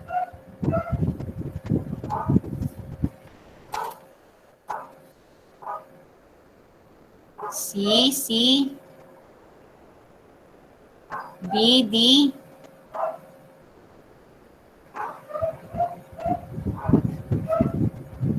Billiard. So, billiard yung gagamitin sa pagtuturo because that is the interest of the student. Anong philosophy siya? A, B, iba-iba ng sagot.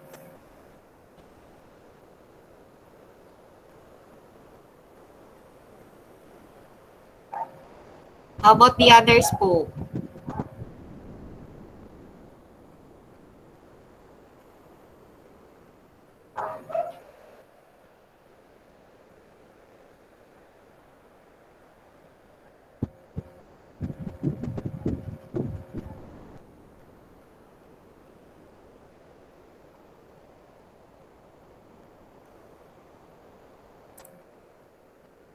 C, B, D.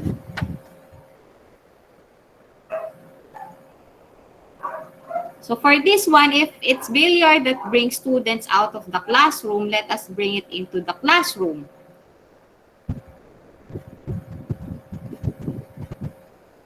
The answer for this one is progressivism, letter C. Learning by doing.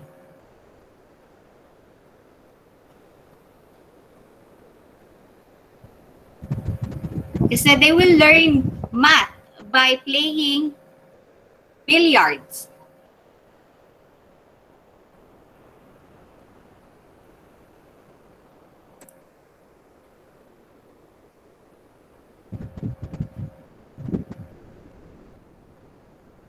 Differentiate natin yung essentialism. Sa essentialism, the learner receives instructions in skills such as writing, reading, arithmetic, while the teacher focuses heavily on achievement, test scores as means of evaluating progress. So for the essentialism teaching, the basic or essential knowledge.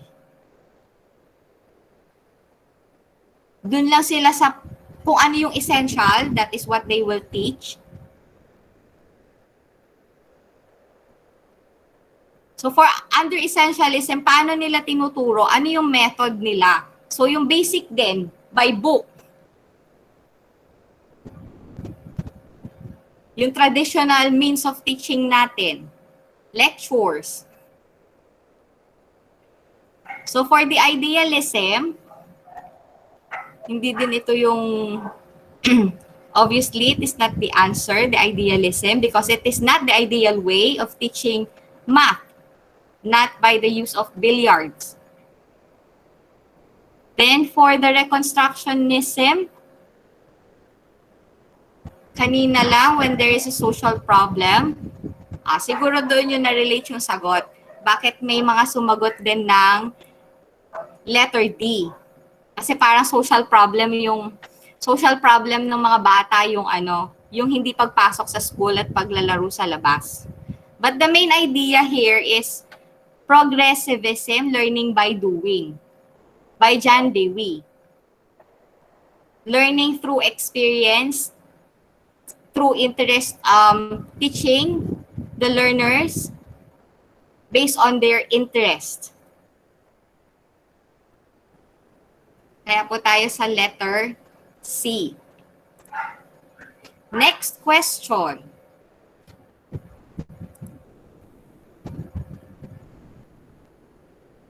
Which of the following is the role of the teacher from the perennialist perspective? Yan, perennialist perspective. Role of teacher.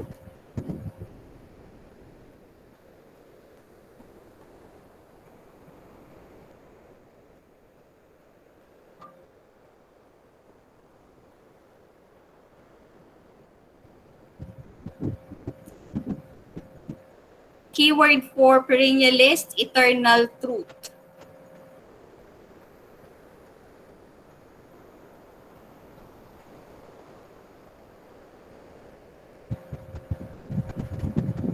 Hindi nababago.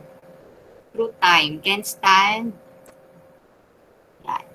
Let's check your answer. B, D, C, D.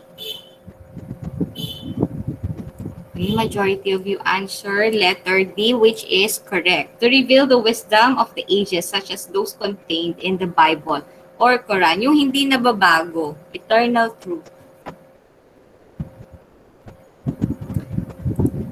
Next question. A teacher who believes that it is better to use the old and traditional method than to experiment with new techniques in classroom teaching adheres to the philosophy of traditional method.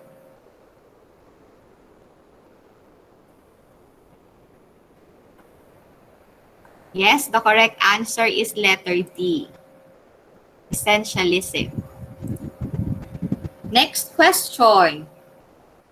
A philosophy that believes in prior learning or what the learners already know.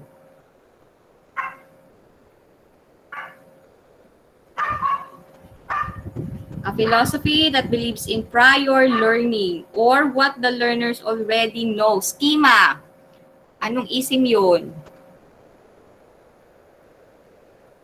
Schema. Cognitive. What are the theories under cognitive? Yes, it's letter A, constructivism.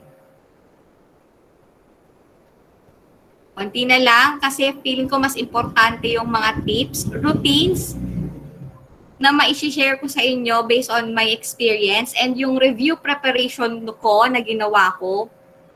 Parang mas importante yon compared dito kasi ito, mababasa nyo, mare-review nyo sa sarili nyo. And since nag-review center din ako, siguro iba-iba din, pero for me, mas effective pa rin yung self-study. Kasi ikaw ang nakakaalam paano mo tuturuan yung sarili mo. Ikaw yung nakakaalam paano mo mas matatandaan yung mga kailangan mong tandaan. So, mas excited ako dun sa part na yun ng review natin ngayon. So, letter D for this one. Let's check. Yes, it's letter D. 1 and 2. Number 43. When we convince our students that pleasure is not the only good in life, we object to the teaching of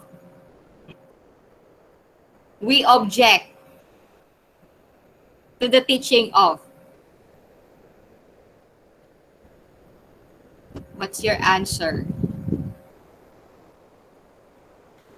When we convince our students that pleasure is not the only good in life,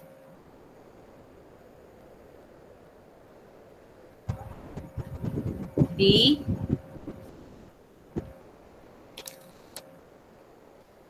How about the others? D.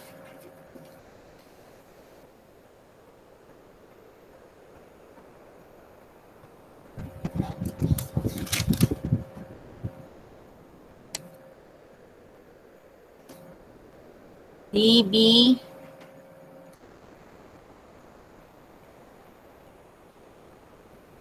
Uy, may isang sumagot. Ayan. Nori May Dominguez, letter C. So for this one, the answer is letter C. Epicureanism. Next.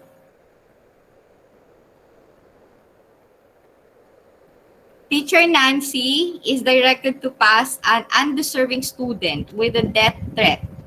Which advice will a utilitarian give? Utilitarian.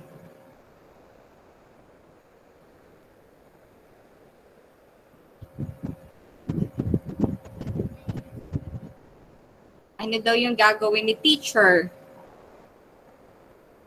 Having utilitarian concept. A, B, B.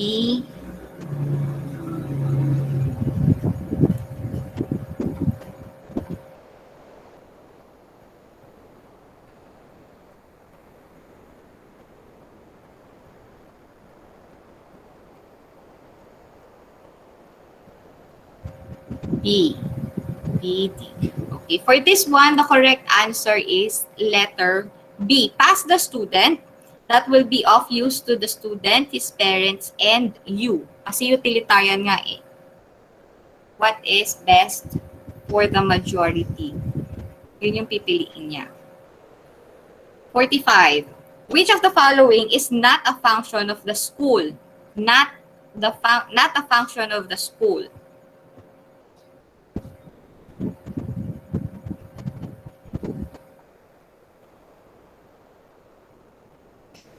Obviously, the answer is yes, letter C. Next, konti na lang. 46.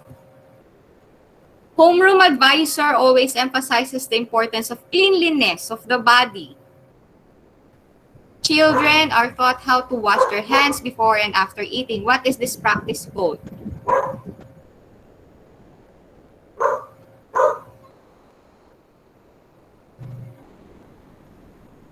Yes, your answers are majority of you answered letter D, social norm. Next, which of the following school teacher traits is indicated when teachers conduct themselves with respect, maintaining proper ethics and decorum inside and outside the classroom?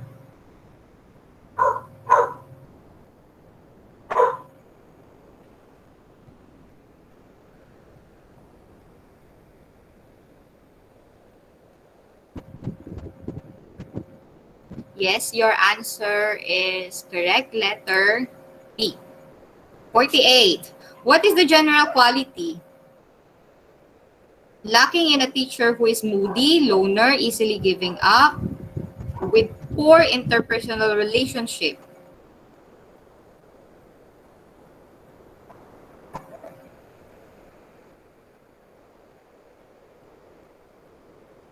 Personal and professional characteristic of a teacher.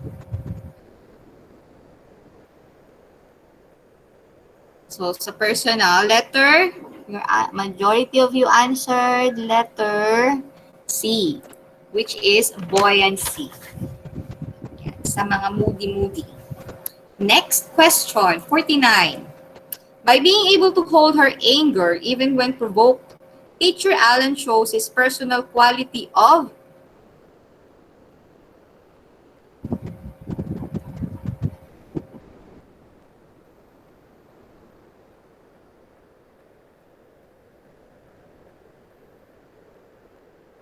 Yes, it's letter A. And for the last question, yan.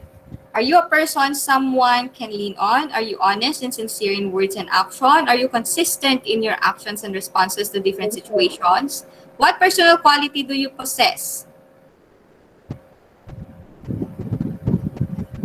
Yes, the answer is letter C, reliability.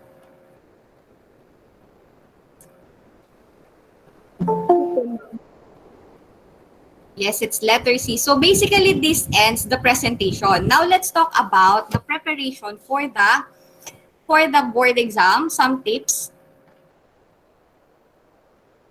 End ko na yung presentation.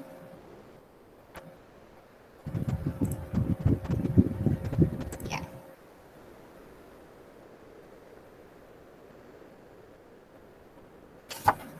So usap po tayo. Let's talk about the preparation and the board exam details. Meron na po bang date or matutuloy na po ba yung board exam for this year?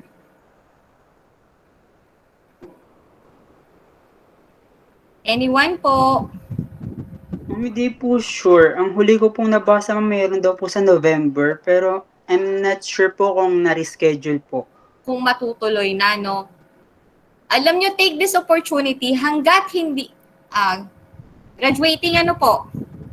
You are all graduating students, am I right? Yes, ma'am. Yes po, ma'am. Yes. So, you will be expected to graduate when? When will be your graduation po? July 30, ma'am. July po. July 30 yung July. commencement po na naka-schedule. Yes. July this year. July. So, if matutuloy siya ng November, you still have 4 months after the graduation. Tama? Kung matutuloy po yung board exam, 4 months lang ang meron.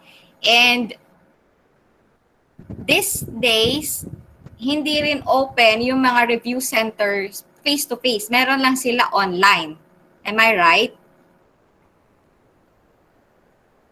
Yes po. So, Yes po, ma'am. do you plan on enrolling for a review center? Yes po. Ano yung mga bet niyong review center? Yung malapit lang po sana, ma'am. Yung malapit lang, online lang yata ngayon, di naman face-to-face. Ayun po pa. Opo. So ito, I remembered right after the board exam, English major ako, pero Prof Ed yung na-review ko sa inyo, kaya hindi rin ako ganun ka-expert kasi English major. So, anong tawag dito? Right after the board exam, gumawa kami ng GC or group chat. Hindi ko na matandaan kung sino yung member doon, parang sila Laling. So, doon after ng board exam namin, nagawa kami ng GC para mailagay namin doon kung ano yung mga natatandaan naming topic na lumabas, questions na lumabas. Siguro yung member doon, kung sino man yun nandito, like sila Laling. Yes po, ma'am. Kasi may mga tips na doon, may mga topic, specific topic na talagang lumabas sa mga tanong. Gen Ed, Prof Ed, and sa major namin na English. Siguro hahanapin ko yung GC na yon, i-mention ko yung kung sino man yung nandun na. Then, pwede siguro kung gusto nyo, magpa-add na lang din doon kasi nandun na yung mga specific topic na talagang lumabas at na-encounter namin. Sa iba't ibang, sa Prof Ed, sa Gen Ed, at saka sa major namin. So, yun yung isa. Second, siguro, Isisend ko na lang din doon yung link sa mga reviewers na meron ako. Gen Ed, Prof Ed, tsaka sa major ko sa English. Kaya lang sobrang dami. Sobrang dami nun. And in reality, hindi nyo siya mababasa lahat. So, ang isa-suggest ko is to focus on sa mga reviewers na kilala, like PNU, yung PNU reviewer, yung MET, at saka yung Lorimar book, yung latest. Yung tatlo na yon kasi doon ako maraming ni-review na may mga lumabas talagang exact same question. Medyo na-reword lang, pero iyon pa rin. And yes, nag-uulit ng tanong sa board exam. Kasi meron akong mga na-encounter na tanong before na lumabas ulit nung time namin, especially Gen Ed and Prof Ed.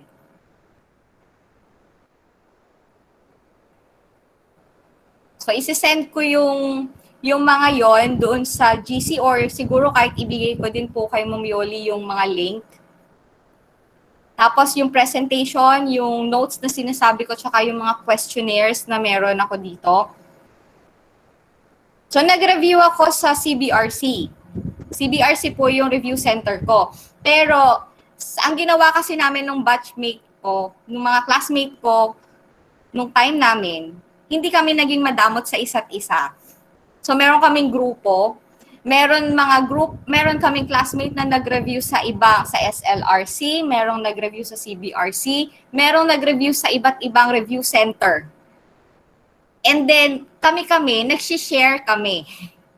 Hindi kami naging madamot sa isa't isa. Sinishare namin kung ano yung meron kami, kung ano yung mga naituro sa amin. Para mas lumawak yung network, mas lumawak yung stock knowledge namin sa iba't ibang area. So during review, hindi advisable yung maging madamot. Kailangan siya i-share kasi baka yung hawak mo, wala naman lumabas doon, pero doon sa hawak nila meron pala doon. So kung shinare mo, 'di ba? Pareho kayo nag-gain. So paramihan siya ng resources, paramihan ng mababasa, paramihan ng mailalagay sa utak. And 4 months is not enough. Ako 6 months ako nag-review kasi hindi pa ako graduate, nag-start na akong mag-review. Pero kinapos pa rin, kaya yung pagdating ng major ko, yung English, hindi ako nakapag-review ng English. Less than 1 month lang or 3 weeks lang ako nakapag-review ng major ko.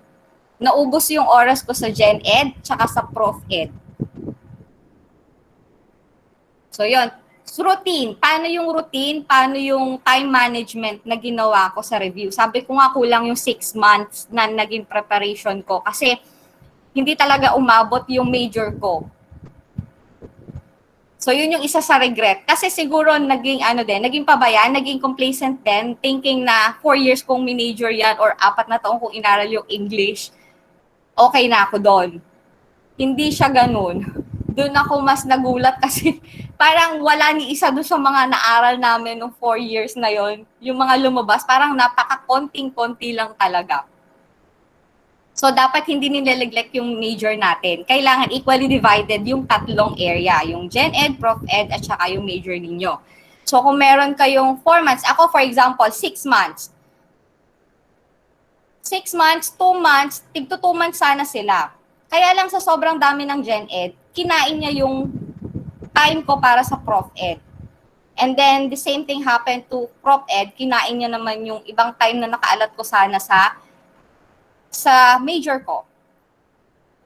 So, paano naman? So, kayo na bahalang mag-divide ng time ninyo. Pero kahit ano man ang ginagawa ninyo, mas maganda, maumpisahan nyo na siya ng mas maaga. Tapos, i-divide nyo na kung paano. Unahin yung, sa akin, inuna ko yung Gen Ed. Kasi yun yung marami. So, every day, nag-aalat ako ng at least 4 hours na magbabasa. Kung talagang wala akong gagawin for the day, the whole day, nagbabasa ako.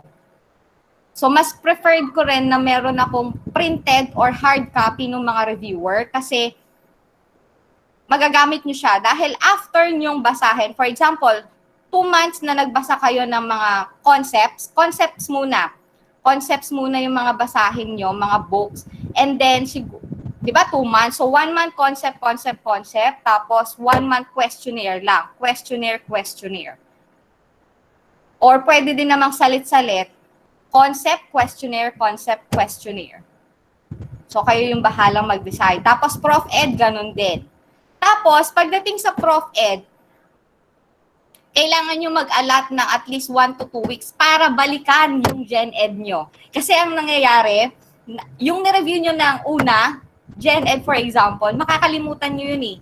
Kasi nga nag-insert kayo ng panibago. So, kailangan nyo siya after ng Prof Ed, balikan nyo ulit yung Gen Ed nyo. Pero, hindi na siya yung babalikan nyo ng kagaya ng unang pagbabasa ninyo, pagre-review ninyo. Ako ang ginawa ko, meron akong 3 logbook. So, sa logbook na yon, ayan, 3 logbook siya na doon ko sinusulat yung mga keywords. Siguro on-cam ko para makita nyo yung sample ng actual na ginamit at ginawa ko. Kita po ba? Yes po, ma'am. Ay, nawala po. Nawawala, no? Kasi sa ano? O sige, tanggalin yung background. Kasi pa background eh. Ayan. Ito siya. 3 ganito na makapal. Tapos, lahat ng yan, may mga ledger. Kasi kada topic, mga keywords lang naman ang sinulat ko rito. Pero napuno siya.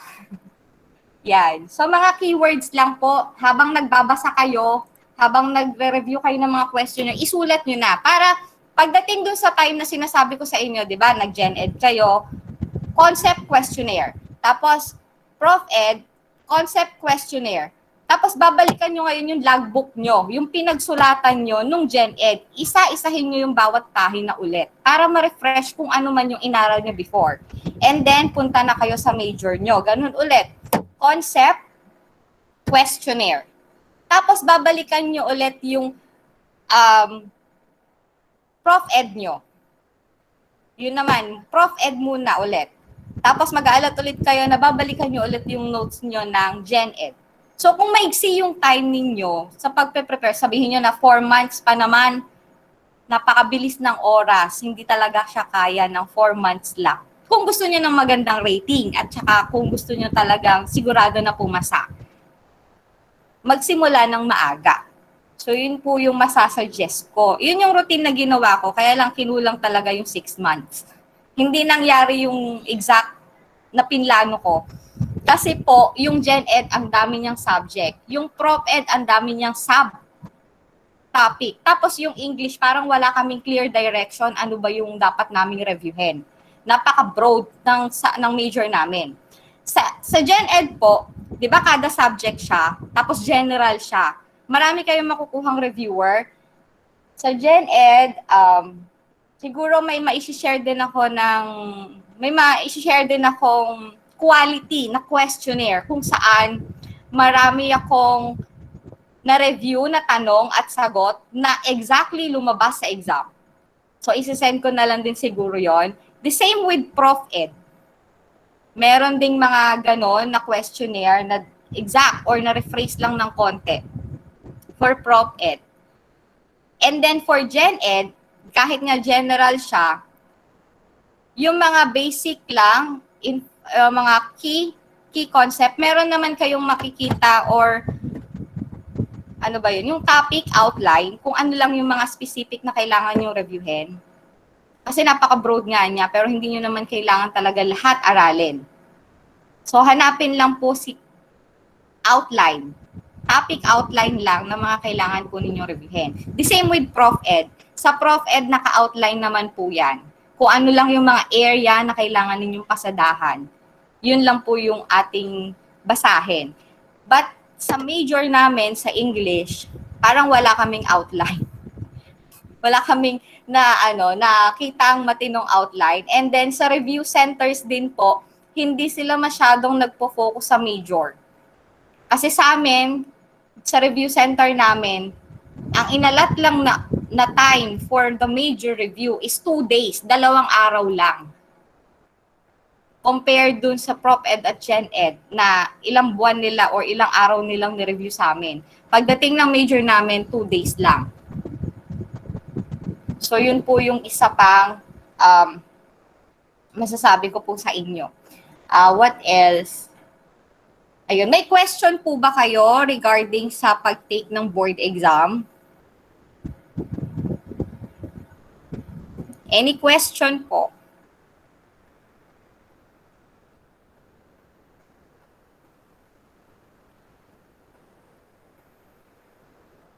Anyone po who wants to ask question or to share something? Magkano po yung yung sa review center po? Yung sa review center, depende po sa sa review center, pero mostly parang 6 to 8,000 the whole. Tapos iba pa yung kasi sa amin sa CBRC, parang mga ganun. Meron pa silang tinatawag na yung final day review na ginaganap sa ibang lugar na parang event like yung sa arena nila. I suggest, ako personally, hindi ko na pupuntahan yun kasi para siya naging program na lang. Hindi na siya totally review. Yun. Any more question po?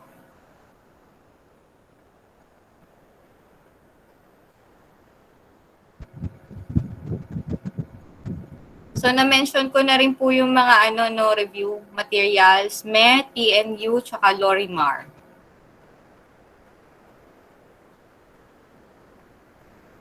Any question po?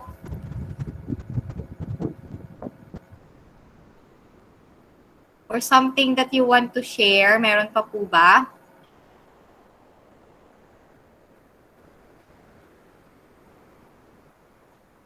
Ilang oras sa bawat part? What do you mean ilang oras sa bawat part? Sa exam po ba ito? Are you referring to the actual exam? Ayun, sa actual exam, dalian ko yung natatandaan ko pa ba? Parang 3 hours or 2 hours? 3 hours. Parang ganun po every part. Para mas mahaba yung Prof Ed tsaka Major, 3 hours, tapos 2 hours yata sa Gen Ed. And then the day of the examination pala, ayun. The day of the examination, yung mismong araw, sa Pampanga po ako nag-take, hindi na ako lumayo kasi iba lumayo pa. So, kasi naisip ko lang doon, lalayo ka pa yung biyahe, di ba? So, dito lang kami sa Pampanga nag-take ng exam, pinakamalapit. Hindi naman siya ganun kainit kasi you have the freedom to make yourself comfortable naman on the day of your exam. And nung araw ng exam ko, so yung 3 days before, wala na, relax na lang nun, or 2 days at least, hindi na ako nag-open ng kahit anong book, tapos nagtulog, ganun. On the day of exam, komportableng damit yung sinuot ko, na syempre formal naman or aligned dun sa requirement. Tapos, nakakaantok siya pagdating ng tanghali at yung tanghali na yun yung Prof Ed. Tapos hapon yung major. So, nakakaantok ng tanghali kaya ang dala ko nun, chocolate and cold water. Tapos, hindi naman din ako nahiya na magtanggal ng sapatos para lang mas maging komportable ako sa pag-exam. Tapos po, sa erasures, meron akong mga erasures kasi tinuro naman sa amin yung technique how to erase, hindi yung madiin. And then yung likod mismo ng papel, after you erase mo din siya para mag-flatten ulit yung paper.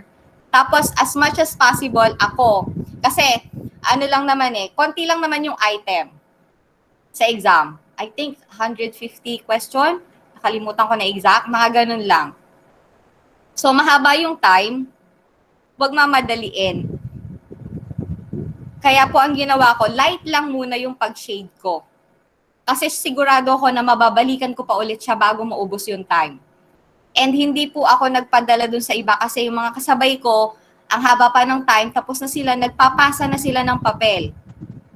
ako minaximize ko yung time. Kung 2 hours yan, 2 hours yan. 2 to 3 times kung balikan yung question and answer ko para masigurado na wala akong na-miss. Kasi nangyayari po yun, akala mo tama na, pero mali pala yun na shadean mo.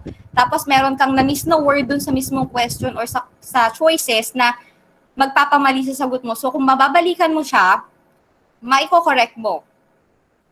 Pencil ko po nun Mongol 2. Yun po yung pencil na ginamit ko. Tapos very light lang yung pag-shade ko nung una. Basta make sure you'll still have more time. Alam mo sa sarili mo na makakaya mo pa siyang balikan bago ipasa. So ako po, 2 to 3 times ko nabasa yung buong questionnaires. Nabalikan ko siya isa-isa. Tapos nagdala din po ako ng ruler. Ruler kasi sinasabi nila, huwag kang mag-skip. Every question na babasa mo, kailangan mo nang sagutin. Sa akin po kasi hindi ganon. Kasi pagka meron akong question na sa tingin, yung unang basa ko, hindi ko siya na-gets, in-skip ko muna siya. Kasi makakalito yun makakastress sa akin. I'm speaking for myself, siguro kung applicable din sa inyo, pwede nyo pong kunin yung mga sinasabi ko sa inyo ngayon. So, pagka ganon, na-encounter ko si question, hindi ko siya agad na-gets, skip ko na po ako. Kaya ako may ruler doon sa mismong answer sheet. Para hindi ako malito, kinaka-check ko yung number doon sa question at yung number doon sa answer sheet para siguradong tama yung masashadean ko. Yun po yung isa pang tip. Tapos, ano pa ba? On the spot ng pag-exam, ayun, pagdating sa question, sabi ko nga po kanina, the answer is already there in the question. Kailangan lang po nating mag-analyze mabuti. Pero sabi nga po, daig ng mautak ang may utak. Honestly po, problem ko to kasi may tendency na mag-overthink sa question. Napakasimple lang pala ng tinatanong pero ako, napaka-komplikado na nung iniisip ko. Kaya usually, kalimitan, doon ako namamali sa kung ano yung mga simpleng tanong. So, wag po tayo mag-overthink. So, paano ko in-address yung problem ng overthinking? Ang ginawa ko po, bago ko basahin yung tanong, tinitignan ko muna yung choices. So, choices muna yung titignan ko. Bakit? Para malimit muna kung ano yung, para malimit ko muna yung mind ko at hindi siya mag-isip ng kung ano-ano. So, alam ko na ito lang yung choices. So, these are also the possible question for these choices. Tsaka ako ngayon po, titignan si question. Then, pag tinignan ko si question, there are questions that are long, kagaya ng na-encounter ninyo kanina, na ang haba-haba pero napakasimple lang naman pala ng tinatanong. Underline the keyword and look for the question, kung ano lang talaga yung tinatanong, and yun nga po, keyword. Tapos pagka na-analyze nyo na si question, balikan nyo yung choices. Eliminate nyo yung first two na hindi talaga yun ang sagot. Tapos instinct. Hindi po ako mapagpaniwala sa instinct pagdating sa exam. Doon ako sa alam kong sigurado. Doon ako sa sagot na kaya kong i-explain, kaya kong i-defend. Pero during board exam, lalo sa major namin, kailangan yung paniwalaan yung instinct ninyo. Halimbawa po, sa question, so tinignan ko na si choices. Hindi ko alam, wala akong maisip na possible na pwedeng itanong dito. So, babasahin ko si question, i-comprehend ko si question, tapos babalikan ko ulit si choices, pero hindi ko talaga alam yung sagot. Iwanan ko muna po yon, yung number na yon. Tapos, babalikan ko ulit siya kapag natapos ko na yung buong test. Babalikan ko yung mga in-skip ko. Pag binalikan ko, dahil alam ko na hindi ko talaga alam yung sagot doon, babasahin ko si question, babasahin ko si choices. Kung ano yung unang pumasok sa isip ko na sagot, yun ay sinasagot ko. For the second time around, balikan ko yung question na yun kapag hindi ko alam yung sagot. So marami pong instance na ganon sa major namin na hindi ko talaga alam yung sagot. Kaya instinct na lang po yung ginamit ko kung ano yung unang pumasok sa isip ko. Siguro 50% of the major namin, hindi ko siya ganon ka sigurado yung sagot. Which is, I can say, effective naman yung maniwala tayo sa instinct natin pagdating sa exam. Kasi pumasa naman dun sa major. Kahit more than 50%, hindi ko talaga alam yung sagot. So, what else? Yun po. So, during exam, yung major namin, from 2 to 5 po yata yung schedule namin. Ako na lang po yung naiwang mag-isa dun sa room namin kasi sila after 1 hour, 2 hours nagsilabasan na. Ako hindi ako lumabas kahit ako na lang mag-isa. Sabi ko dun sa proctor namin, pasensya na pero i-consume ko yung time. Kasi relax lang po yung pagsasagot ko, hindi ako nagmamadali, hindi ako nagpapapressure sa paligid. Basta cool lang sa pag-exam. Tapos relax lang po yung katawan, ganun. Don't mind the people around you. Nagtanggal ako ng sapatos ko, tapos nakataas yung paa ko. Ganun. Ganun po ako sa actual exam. Make yourself comfortable lang po. So, meron pa po ba? Kasi I think I've already shared with you everything. Wala na siguro ako nalimutan na i-share. So, may question pa po ba kayo?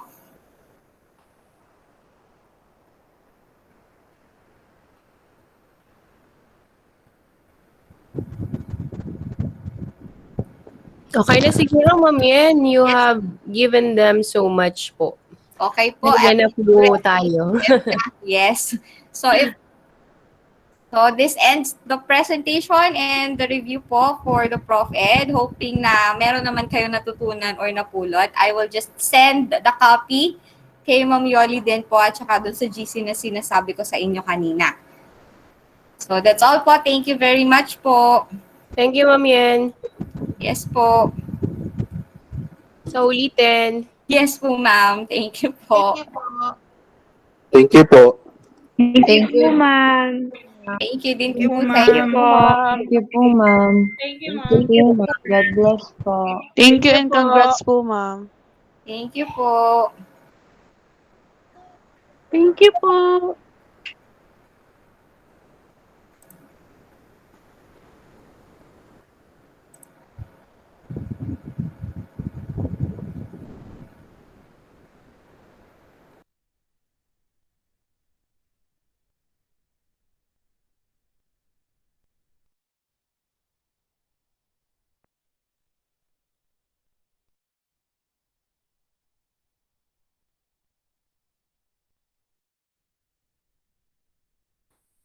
Ma'am Yen?